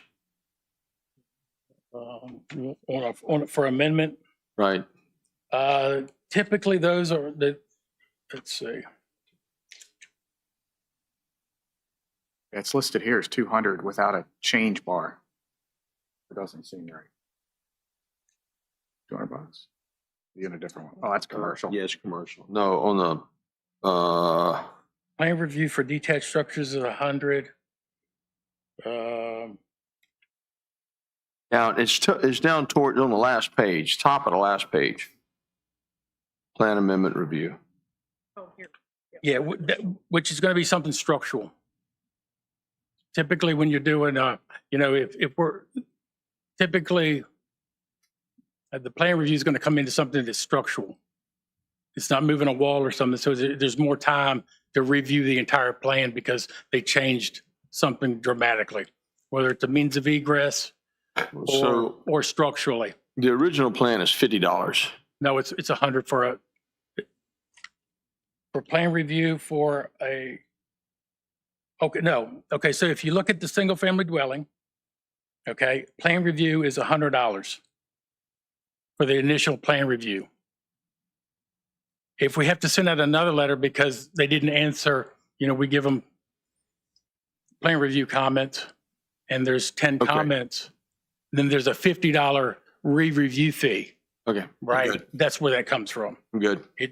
Because it was so many times, we would send you a comment letter, just answer the 4 or 5 questions, whatever that number is. And then they'd give you one piece of paper, here you go. And we'd have to break out all the plans, review it, and then send out another comment letter because they didn't complete it. Right. So a lot of times these guys had to make a number of trips back out to something and it's time consuming. So we really appreciate it, sir. I don't think anybody has any questions with any of this. Okay. Appreciate you guys putting the work in. Mr. Chair, Just to wrap up, Go ahead. I have just a quick question, Ms. Leduc, and I don't think it's in here, but I understand that you might be looking at the solar applications and that we're not charging enough for the applications. yes, and I'm happy to go over that change. We did look around to some other localities for commercial solar and how they charge their building permit fees for commercial. So instead, right now, we charge a per megawatt fee.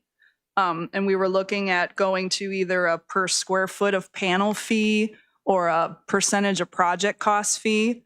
And this is negotiable, but right now we settled on changing it to a 1% of project cost fee, which will more than double the amount of permit fees we're getting for commercial solar. Thank you for explaining that. You're welcome. And just to wrap up, yeah, like Mr. Metz said, fee schedule changes are required to be advertised for a public hearing. So right now we're looking at the April 7th meeting to coincide with the CIP. All right. Thanks a bunch. Thank you, guys. All right, we'll transition to the presentation period now. And we've got a presentation on the Social Services Annual Report from Mr. Chairman, so talking with our council here, I believe it'd be prudent to have somebody authorize community development to advertise public hearing for April 7th for the fee changes. So moved. All right. Motion on the floor. Second. Properly second. Any further discussion? All those in favor? Aye. Aye. Any opposed? Chair votes aye. Motion carries. Thank you. All right, Mr. Franklin, come on up. Good evening, Mr. Chair, members of the board. The report is in your packet. I am not going to read that to you. I'm just going to give you a high-level summary for you and the citizens listening. So thank you for giving me just a few minutes of your time this evening to share with you and the citizens of King George some of the achievements and challenges we encountered in 2025. The past year was marked by both rapid change from without and exceptional adaptation from within. Despite statewide workforce challenges and federal reforms and outdated state technology systems, our department remained fully staffed and demonstrated competitive performance standards across all program areas. Staff resilience and strong county support enabled us to exceed most state performance targets while also enhancing our local impact. In administration, we continued to prevent vacancies throughout FY25, an uncommon achievement across Virginia, which allowed us to focus on employee retention, leadership development, and cross-training, planning for the future and succession. We continued to use the Unite Us platform, which continued to modernize and streamline our service delivery, enabling us to provide or coordinate assistance to 153 residents and resolve 98% of identified needs. The Unite Us platform not only simplifies our workflow, but also allows us to identify trends and analyze the data. Housing and shelter remain our top community need. Thanks to generous local donations, special welfare funds supported more than $30,700 in direct services to families. The Family Day event drew an estimated 1,800 attendees, over 80 businesses and nonprofits, and is now one of the county's largest spring events. Our holiday programs provided meals and gifts for more than 300 families. The Care Portal platform has enabled local churches to foster relationships and serve 101 children and their families. All of these programs are 100% locally driven. These are not state or federal programs. That's King George driven, just our office and our community partners. And the result of the strong support and engagement of King George citizens, churches, businesses, and civic organizations, a testament that we truly are a small town with a big heart. The Family Services Unit received 331 Child Protective Services reports, a 16% increase, affecting 403 children. Throughout the year, we completed 123 CPS family assessments and investigations, 28 which were conducted jointly with law enforcement, saw only 2 foster care removals, and prevented 8 children facing imminent removal from entering foster care. We continue to follow the state lead in favoring kinship placements to preserve every child's community and natural connections. Our local outcomes continue to exceed statewide kinship placement targets and averages. All of this is achieved in the face of ever-shifting federal and state policy demands and practice requirements. In short, the work is harder, but our high performance standards remain consistent. In benefit programs, 1 in 5 King George residents, 21.2%, received SNAP, TANF, or Medicaid. Regardless of outdated information systems and significant spikes in applications, our eligibility staff routinely met or exceeded timeliness targets, even as federal legislation introduced new administrative burdens and customer requirements. Reductions in post-pandemic caseloads still leave workloads higher than pre-COVID levels, yet we have the same number of staff. In 2025, we successfully completed our first ever strategic plan, carrying only one remaining goal into the newly adopted plan. Our mission remains clear: to promote well-being, strengthen families, protect the vulnerable, and help people sustain independence. Our renewed strategic plan sets bold goals, challenges us to avoid the status quo, and guides us to explore solutions that are uniquely specific to King George's resources, makeup, and values. This is not a plan to be printed and housed on the shelf, but rather is an active guide for our daily work. Put it bluntly, the past year was relentless. It was a hard year. And this current year has already proven to be no different. Nevertheless, our staff is up for the challenge, continuing to demonstrate exceptional performance, not perfection, showing innovation and collaboration to improve our services to King George residents. We deeply appreciate the board's continued support and investment, which we believe will continue to reap dividends in the lives of the families we serve. So thank you for your time, and I'm available to answer any questions or receive any comments you may have. Thank you, sir. How are you? Doing well. I have no questions for you, but I have the privilege to be on your board. Mm-hmm. And I've been amazed since day one of just what a tight ship you run over there, and the amount of stuff you're able to get done with such little, it appears sometimes. And you don't find a lot of bosses who are nice, but not run over by their staff. They're dictators and their staff hates them, and your staff seems to really like you a lot, and they really support you. You got a great team over there. And that is just all credit to the culture that you built over there. So I just want to say thank you for that. Thank you, sir. Any other comments? Thank you, sir. You Appreciate guys it. are easy on me. Thank you very much. You're not asking for money. Not yet. All right. Next up is item 0303, CIP for FY27. Mr. Smolnick.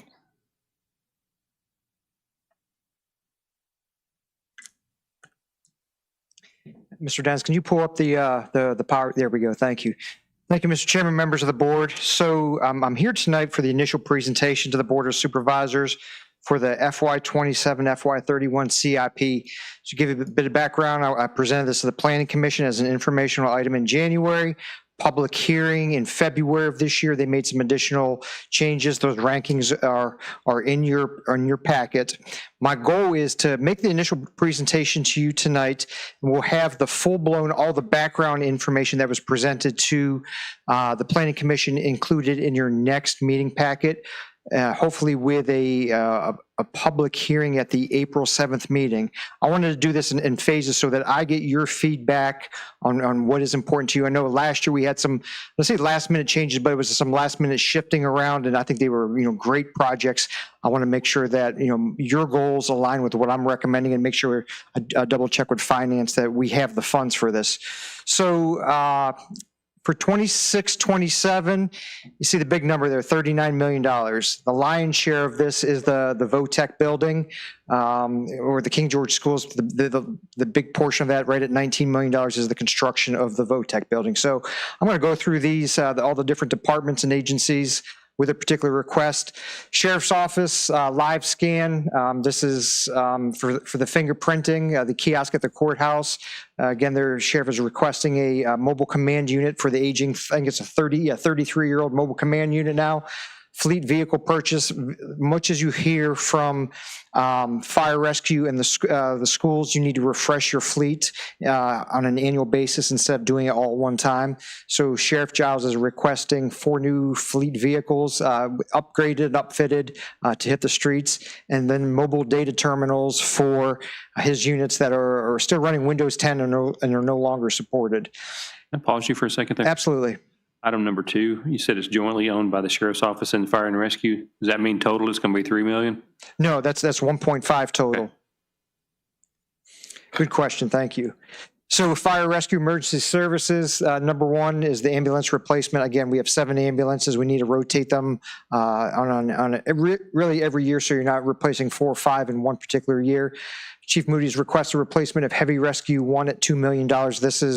We've got one of these vehicles. It's one of the items that really goes out on a lot of the calls. Aerial ladder truck. I know we have this in here, and now we have had this proffered by some of the recently approved data centers. We are just keeping it in the CIP, but with the understanding that there is money proffered by the data centers. So you'll see I won't be recommending for an aerial ladder truck. Tanker 1 overhaul refurbishment. It's a 27-year-old tanker, so you can overhaul, refurbish it for $600,000. Yeah. Then moving along to IT. Mr. Smolnick. Yes, sir. Those are long lead items, right? That's right. Yes. We have to allocate in the CIP all of the money up front. I believe it's a certain portion that you can do it down payment. Well, you can appropriate and put it into the CIP, but you don't need to physically send the money. Okay, but that's the full delivery. value That of is those, the full. That is correct. at least the first 3 on there. That's correct. Okay. And if I'm going too fast, please interrupt and ask questions. So IT, Mr. Dines has a pretty strict computer replacement schedule for the county.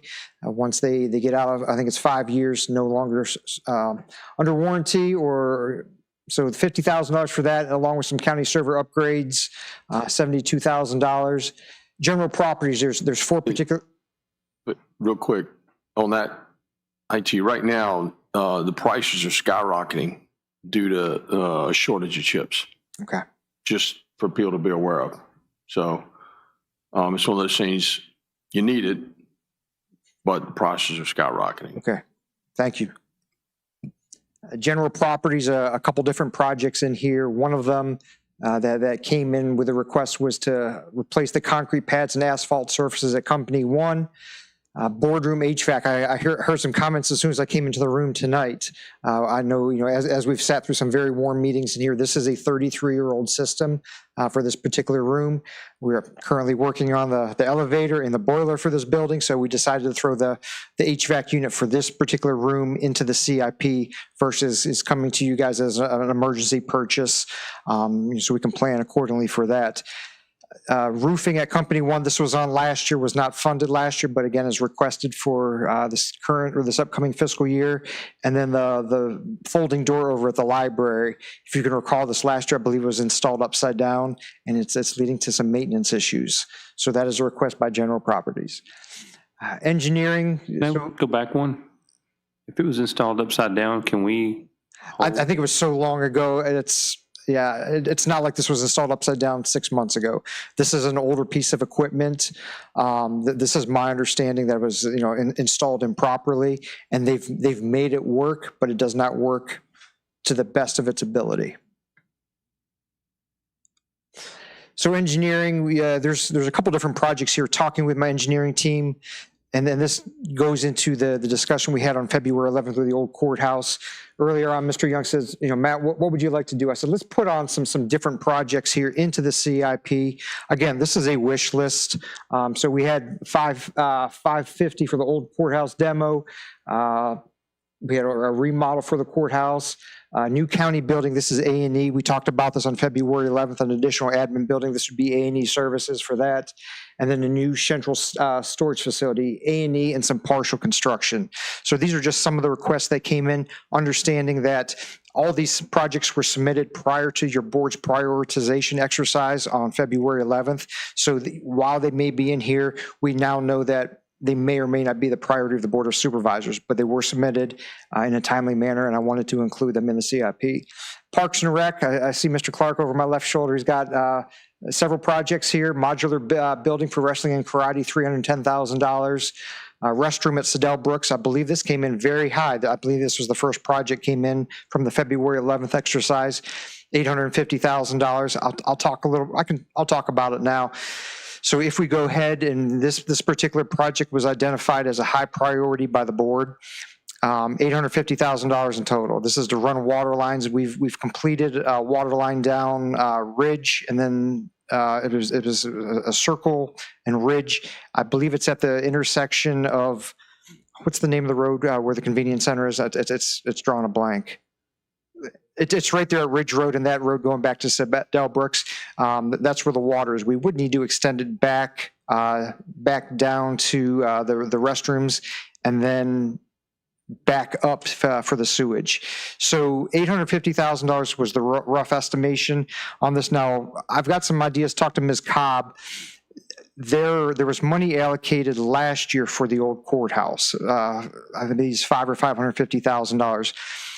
If the board, and this is, since it was one of your high priorities on February 11th, I'm going to put the Sedell Brooks bathrooms on my list. I think we can transfer, about $525,000 of that $550, and then that would take this number down to about $350, $375. So it would not be in it for the full $850,000. So there is some we can move some money around on that particular project. I know we've had ECS out there to look at the old pound, which is up on the right-hand side as you enter the park. That's being requested to demo that particular structure. Mr. Clark has requested a 4x4 truck with a dump bed and some Barnesfield Park upgrades focusing on concession stand and restroom reconstruction in the next fiscal year for Barnesfield Park. Some wayside improvements, A&E parking lot construction, irrigation at Sealston Sports Complex, a new playground at Sealston, and then some facility renovations improvements at the Citizen Center. This would be carpeting, interior, exterior doors, sidewalks, and ADA accessibility. So this is the list. Again, you will have the full details of all the requests in your next board packet. Also, Mr. Clark with Parks and Rec requested pier maintenance and improvements at Wilmot Landing. Ralph Bunch School renovations, these are for A&E services. Again, this came up on February 11th. Possible LED message board, the King George Citizen Center, and the Trailways implementation plan. Now, there was some discussion at the Planning Commission on this. This $250,000 would be set aside if there are matching grants out there.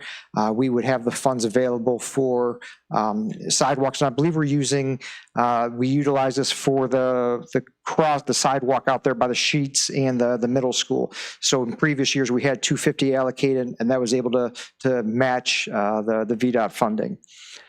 Register, last year you heard me talk about the new voting machines that Ms. Gump has to have to comply with the new regulations. Last year, the Board of Supervisors funded half of those.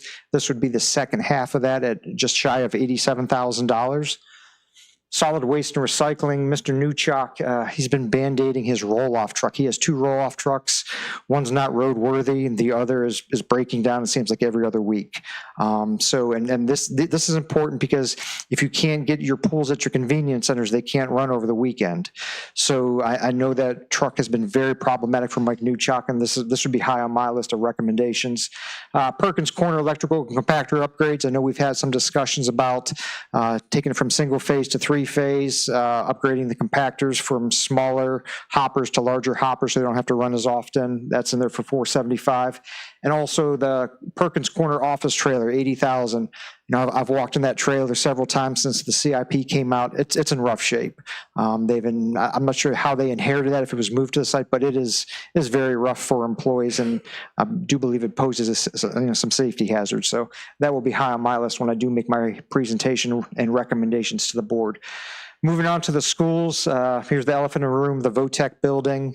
This is just for construction of the facility. This is based on the preliminary drawings by RRMM. These are not final drawings. You all know where we stand with the VOTEC or the CTE building. So they put in this money. The Planning Commission had a decent idea. Typically your A&E is 10%. So the recommendation of the Planning Commission was to take up to $2 million in this current fiscal year for A&E services instead of the full-blown amount. Obviously with a figure of this big, we will have to borrow for it. So, but I want to get this, in queue, and Ms. Cobb and I are working out, different options for the board to consider for A&E and for ultimate construction of the new CTE building. King George Schools also recommended some maintenance trucks, school bus refresh, just like sheriff's vehicles and our ambulances. I think last year we were only able to do 2 or 3 school buses.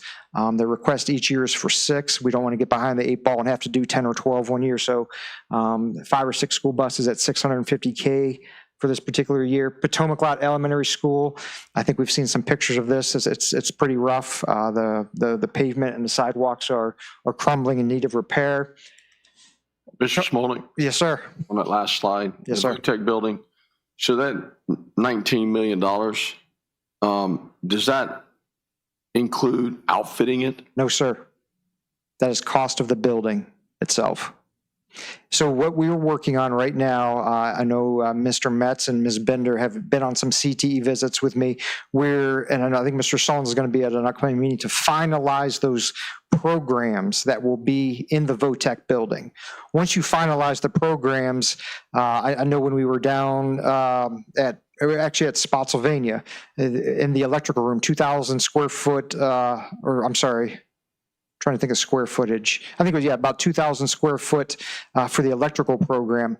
Very simple. Everything was framed in 2x4 sheet, some plywood, panel boxes, not much to outfit if you do an electrical program.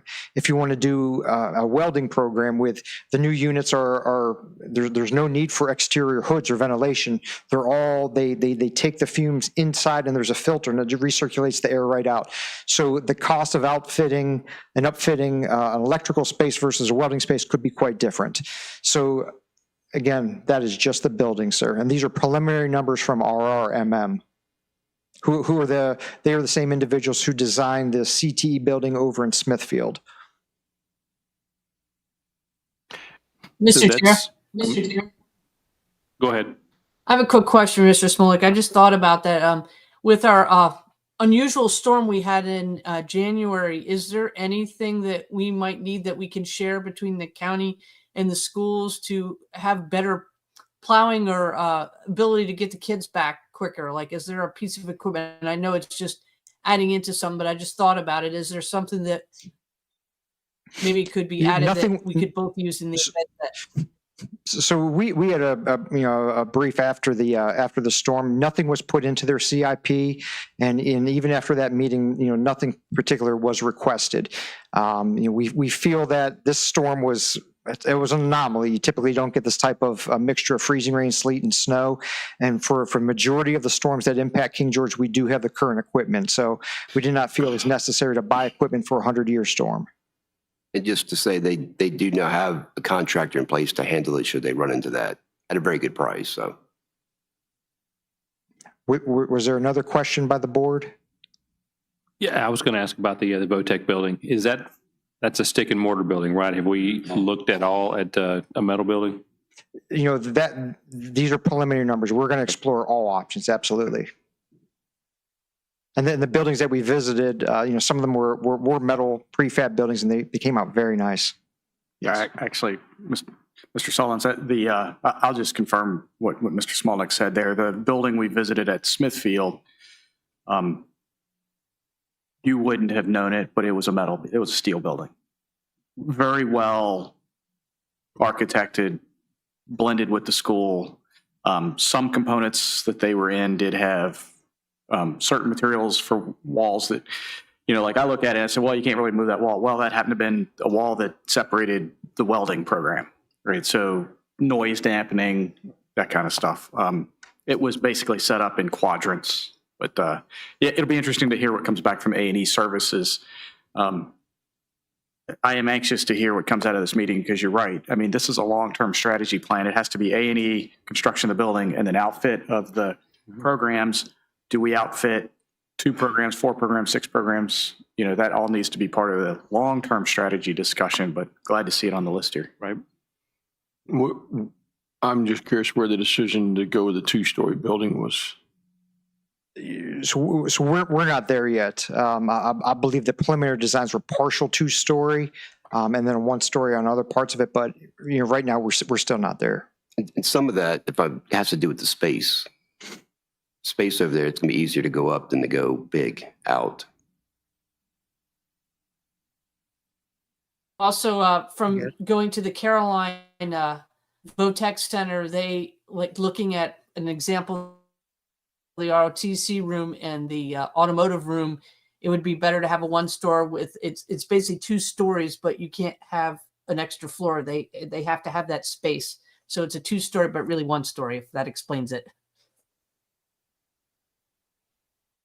Slide 14. Okay, if I can move on to Potomac Elementary School metal roof. So this was, replace an aging roof at the Potomac Elementary School.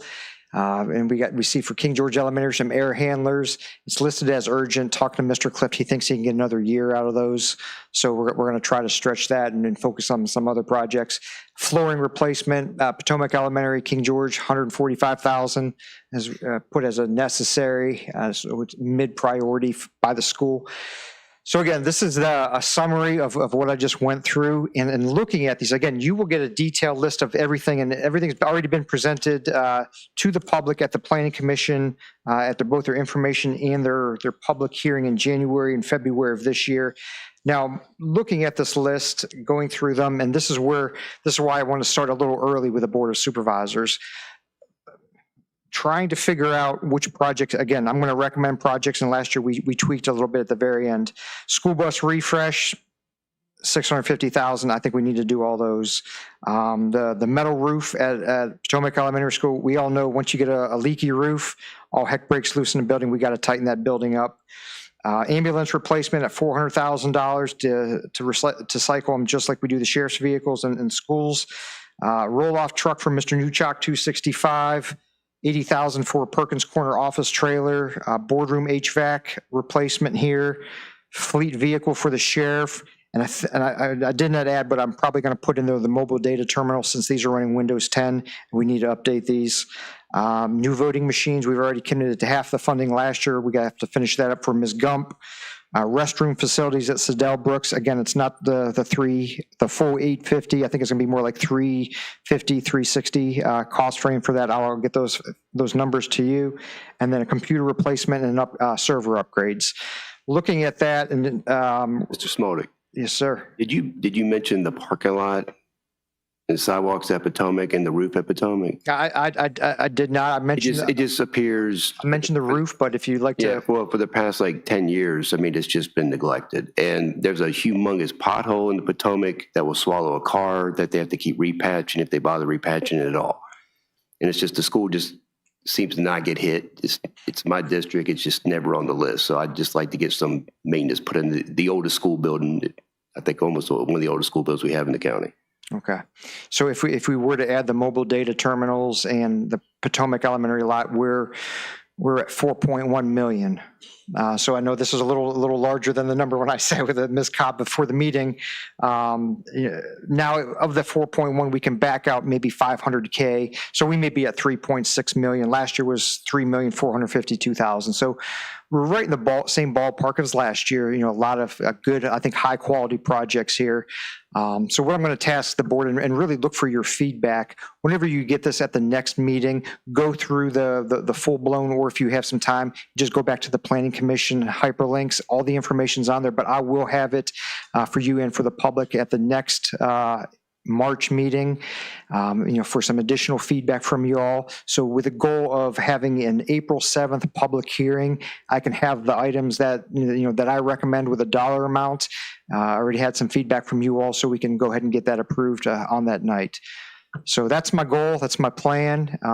If you have any other questions, I'd be happy to answer them. If not, look for a motion or an authorization to advertise the FY27, FY31 CIP for a public hearing for the April 7th board meeting. So moved.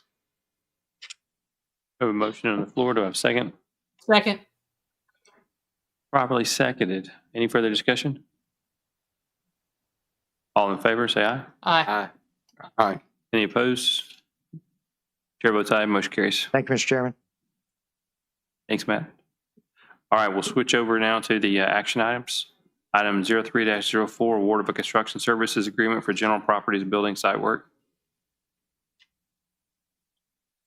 You're not Ms. Cook. She was under the weather. Hope she's feeling better. Same. Good evening, members of the Board of Supervisors. Here to recommend a award of a construction services agreement for the general properties building site work. I'd like to authorize the board, procurement issued an IFB to solicit responses for the clearing, grubbing, grading, stormwater, electrical service conduit, and wet utilities necessary to deliver a construction-ready pad site for the general properties building. 5 bids were received, and Austin's Dirt Works were the lowest responsive and responsible bidder. Recommended action, authorize the Board of Supervisors to execute a construction services agreement with Austin Dirt Works LLC for the site work associated with King George County General Properties Building, priced at $235,837.00. So 235,837.00. Go ahead. How many bids did you put out? How many bids did you get back? 5. 5? Yes, sir. Was anything local?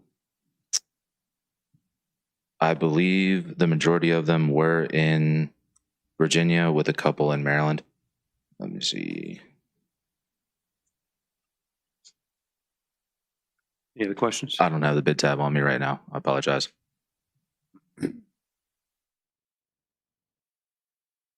All right. Do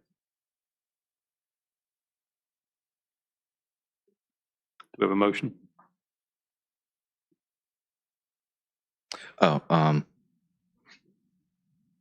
Yeah, just the construction services agreement would be approved as to form by the county attorney.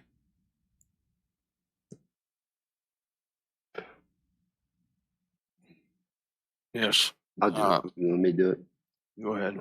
I'll authorize the Board of Supervisors to execute a construction service agreement with Austin Dirt Works LLC for the site work associated with the King George County General Properties Building, priced at $235,837.00 as approved by the county attorney and county administrator. He wants to be part of it too. To execute. Motion properly made and execute. Seconded. Do we have further discussion? I believe Mr. Strauss got a question. Yeah, I really don't have a question. So whenever we look at this, that's a lot of money, and it is. But this has taken a very long time. This building should have been erected over a year ago. And for those that remember, we saved over a couple $1 million from the original estimate.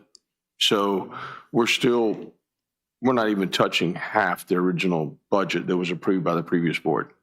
So I just want to highlight that. So even though it looks like a lot of money, we're still way, way under the original budget, and this should have been done a long time ago. So with that, it's been, All right. I think we're ready to vote. Mr. Stroud. Aye. Schmetz. Aye. Ms. Bender. Aye. Aye. Mr. Davis votes aye. Chair votes aye. Motion carries.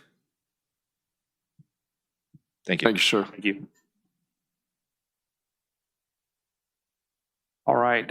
Next up, we've already covered item 03-05, so now we are down to 0306, Resolution 04-2026, opposition to House Bill 1377.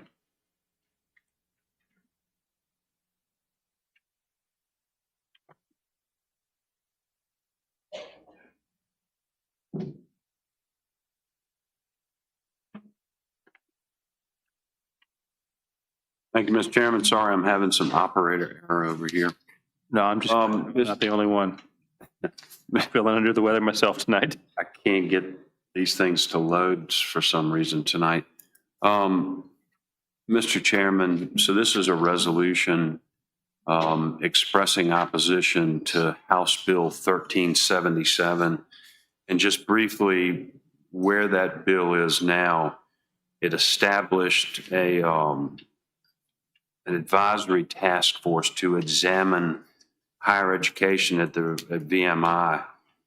And the bill directs the task force to determine VMI's responsiveness to the State Council of Higher Education for Virginia's 2021 report on the institution and to explore changes to be made to distance VMI from the lost cause, which means the Civil War, and foster an inclusive environment as well as other matters raised by the task force.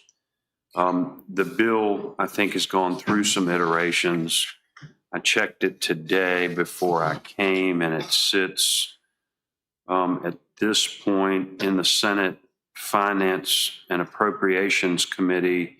There was a fiscal impact statement given for it, which typically, if there's a fiscal impact on things like that, makes it harder for it to pass. I'm happy to try to pull it up and read it if you would like, but the resolution, in fact, would voice this board's opposition to that bill.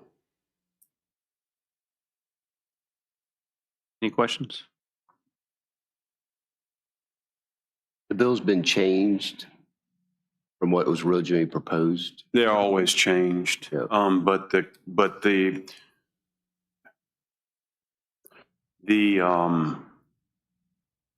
how do I say this? The purpose of the bill, I don't think, has changed, and that is to explore. There were a lot of accusations of racism at VMI, particularly right during COVID. There was some turnaround there. I'm not saying there is or there isn't. I'm just saying what I remember from it. And I think sometimes with the changes of majorities and administrations, you see different bills that come to address priorities of different groups, majorities and or administrations. And I think that's the easiest way to explain what this bill is about.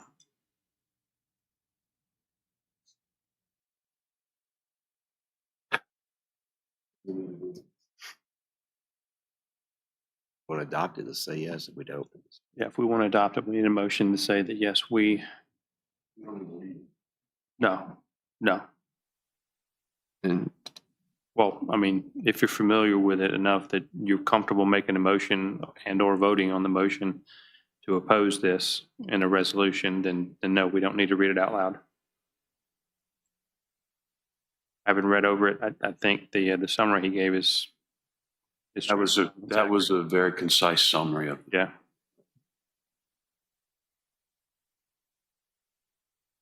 So background for folks in the audience, there's a number of other counties that have made resolutions like this where they have basically said that they're against this bill. And some of these have been brought before us by local residents, graduates from VMI and stuff like that. So that's why we thought we would bring it up and discuss it here. Just from a discussion point, I think when this started, when it was in committee in the House, it was considerably different than it is now, and the opposition was, pretty strong. They were talking about stripping funding and the such. So I guess I don't have a problem with the resolution. I'm glad to see the amendments that were made, and I'm sure more will be made in the Senate. It has been amended along the way. It still is a direct shot across the bow at the administration of VMI, I would say. And I'm trying to be fair, but I think that's the point of the bill. Mr. Chair, I'd like to make a motion that we pass a resolution on House Bill 1377 in opposition to proposed House Bill 1377, which would create a task force to examine higher education at the Institute. Second. Motion properly seconded. Any further discussion? This one worked. All right, all those in favor say aye. Aye. Aye. Aye. Aye. Any opposed? Chair votes aye. Motion carries. Thank you.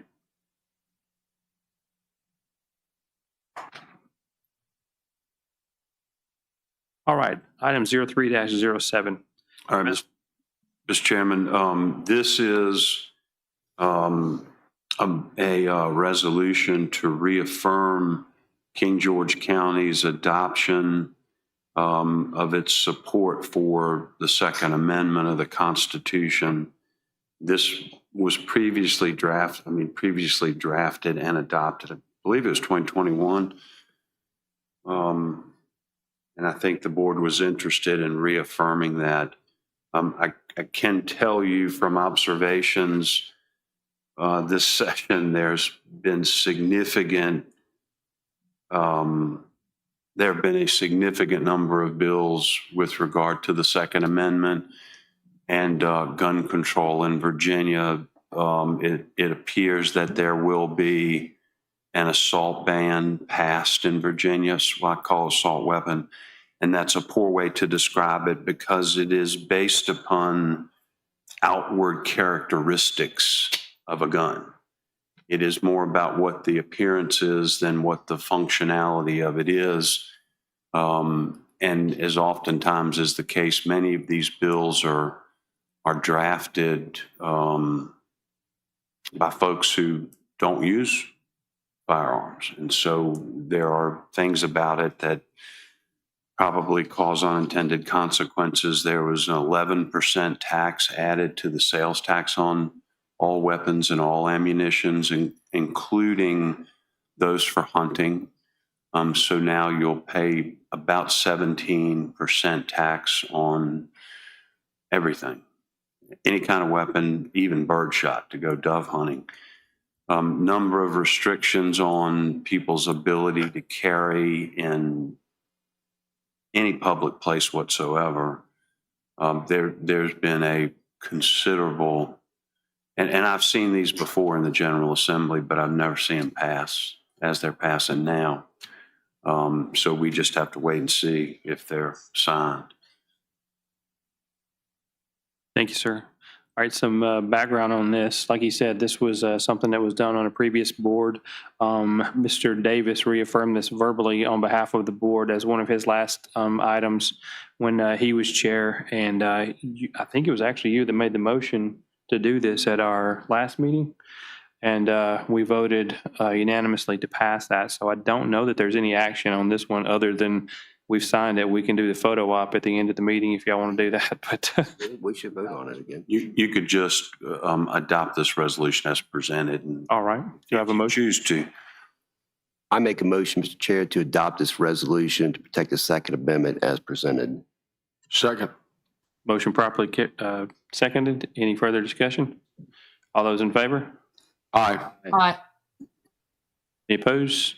Chair votes aye. Motion carries. Thank you.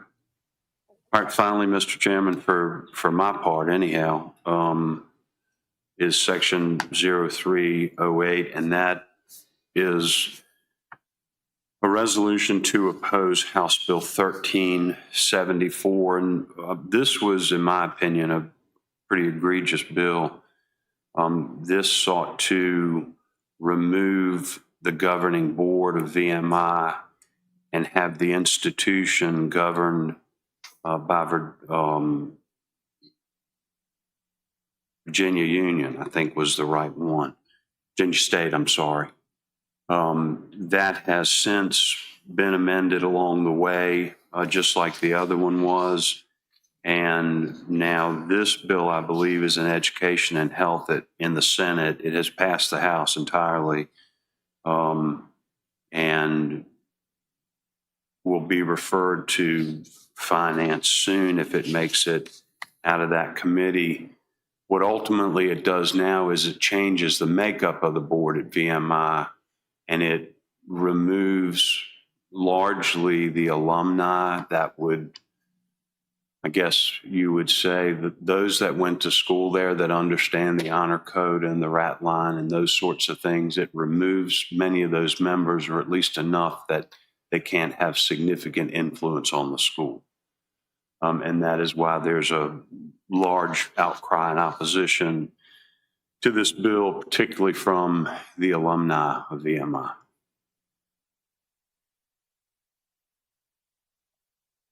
Right, any questions? Do we have a motion?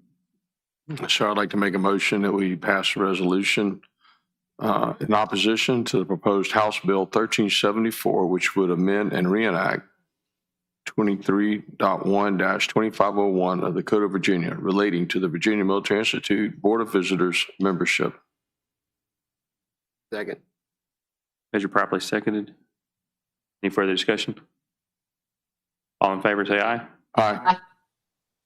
Any opposed? Chair votes aye, motion carries. All right. 309. You want to do this one too? You're doing great. He's already gone. Is this one? No, I think I'll give this one to Matt. All right.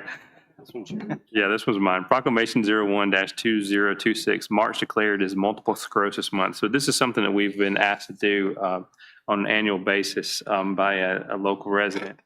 And we're more than happy to do it. And have we voted on this yet? I don't think we have, but the proclamation basically says, now therefore be it proclaimed that King George County Board of Supervisors hereby recognizes March as Multiple Sclerosis Month and calls upon the residents of King George to join them in educating others on the effects of this disease in an effort to raise awareness of the struggles members of our community face each day living with this disease.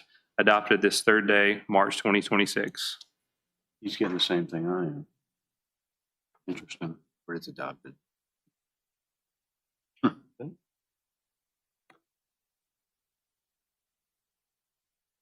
Oh, okay. We can just say, accept the proclamation for March declared Multiple Sclerosis Month as presented. Second. Properly seconded. Any further discussion? All in favor, say aye. Aye. Wait. Ms. Bender? Aye. Thank you. Any opposed? Chair votes aye, motion carries. All right. Board of Appointments. I'm sorry, Board of Equalization Appointments. So we've got a group of nominees here, and I recommend we go ahead. Yep, we got 5. I was going to say. How many do we need? 3 to 5. 3 to 5? Yep. So the names are, potential nominees are Michael Audi, Robert Bailey, Bob Baird, Catherine Katie Berman, Perry Bowman, T.C. Collins, and Jacqueline Parent. Chair? Sir. Make a motion to appoint T.C. Collins to the Board of Equalization. Second. Properly seconded. Any discussion? All in favor, say aye. Aye. Aye. Aye. Any opposed? Chair votes aye, motion carries. Chair? Would y'all like to do this as a block? Is there anybody you don't want to nominate? You have more people on there than what we need. Oh, I'm sorry. I thought we had 5. Go ahead. Mr. Chair, I'd like to appoint Bob Baird to the Board of Equalization. Second. Properly seconded. Any discussion? All in favor, say aye. Aye. Aye. Any opposed? Chair votes aye, motion carries. Mr. Chair, I'd like to appoint Perry Bowman to the Board of Equalization. Bowman. Do we have a second? Second. Properly seconded. Any discussion? All in favor, vote aye. Aye. Any opposed? Chair votes aye, motion carries. Nominate anybody? Anybody else want to nominate? Yeah, we know pretty much all of them, I think. Those are the ones that I'm aware of. I think we're covered, right? All right. Yep. All right, appointment and reappointment for LB Local Board of Building and Code Appeals. What's up? I've got a question that was raised to me, on the appointments to the BOE, and I'm looking at Ms. Puckett. So we have 3 appointees, so 3 is the minimum number. And if you go 4, then you've got an even number, or do you go to 5? In the event, I guess my question is, if you have 3 members on the Board of Equalization and 1 member doesn't show up, can you still hold the meeting with 2? That's my question. I was thinking about this, and thank you for bringing that up. I just wanted to hear from Ms. Puckett on this. We need to have at least 1 alternate. Okay. Okay, I can, I'll nominate somebody to be an alternate, just looking at the list. I'll nominate Okay. Catherine Katie Berman to be the alternate. second. Okay, properly second. Any further discussion? All in favor, say aye. Aye. Aye. Any opposed? Sorry, Kathy, I did it again. She voted aye. Chair votes aye, motion carries.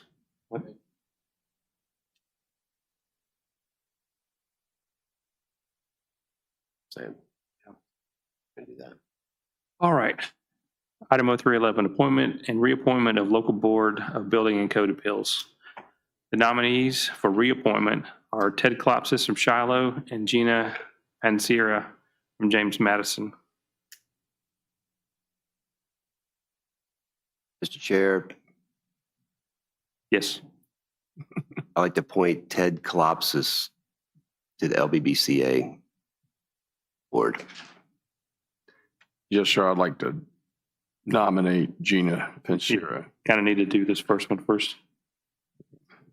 So you want Second. second? All right. Properly seconded. Any discussion?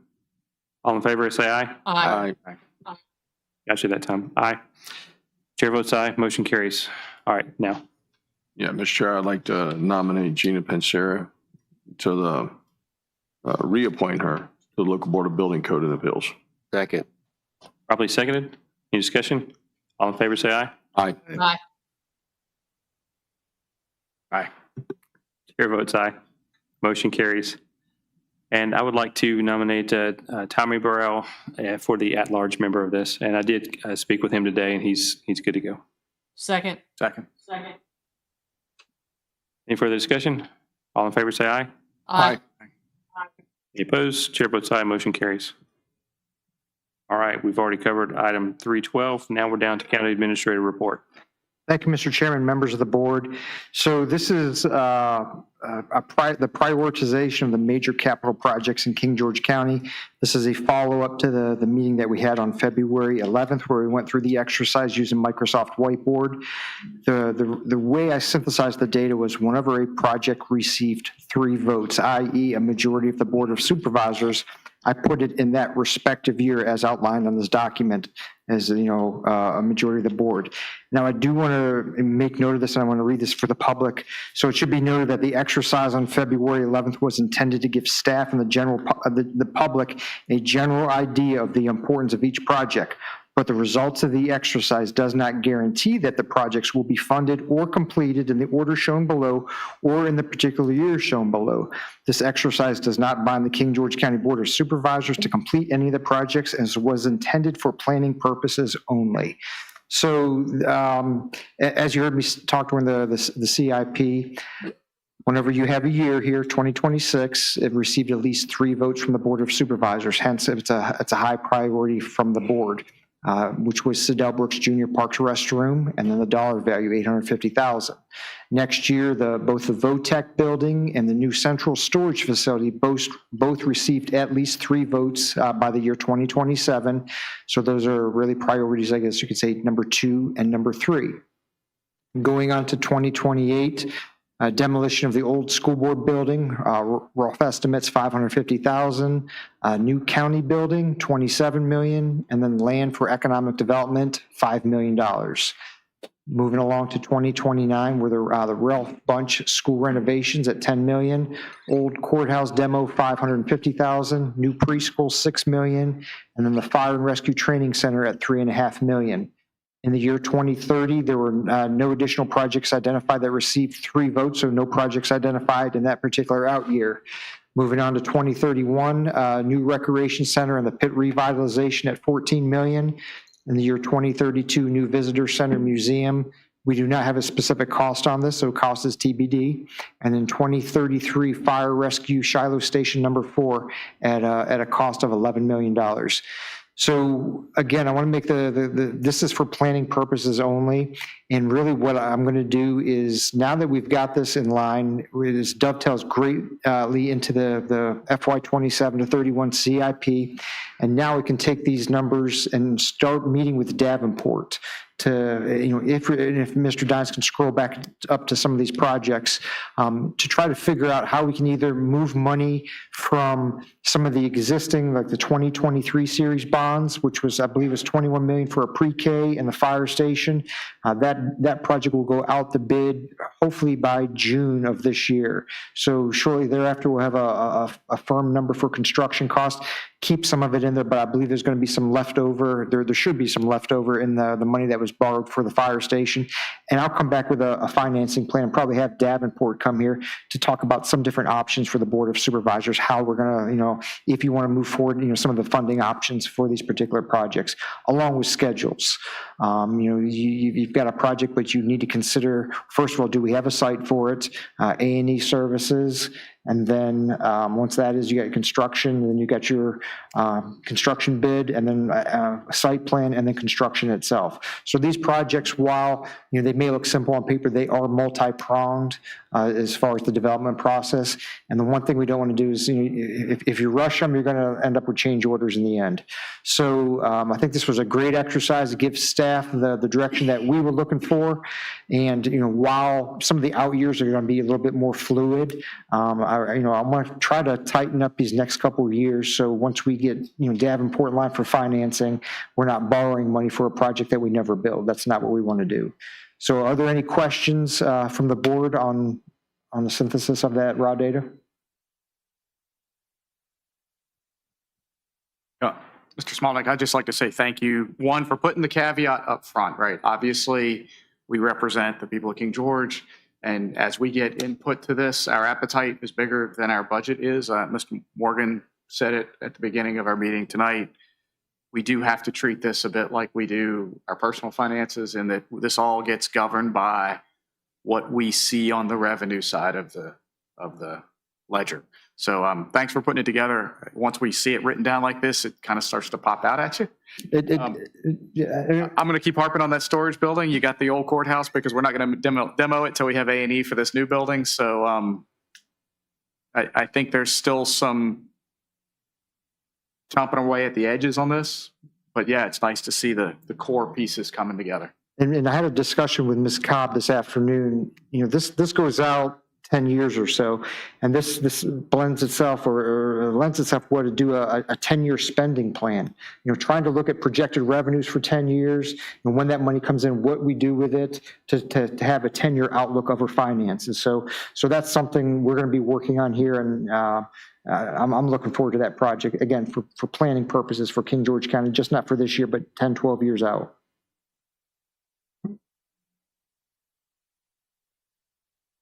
All right. That's both your items? All right.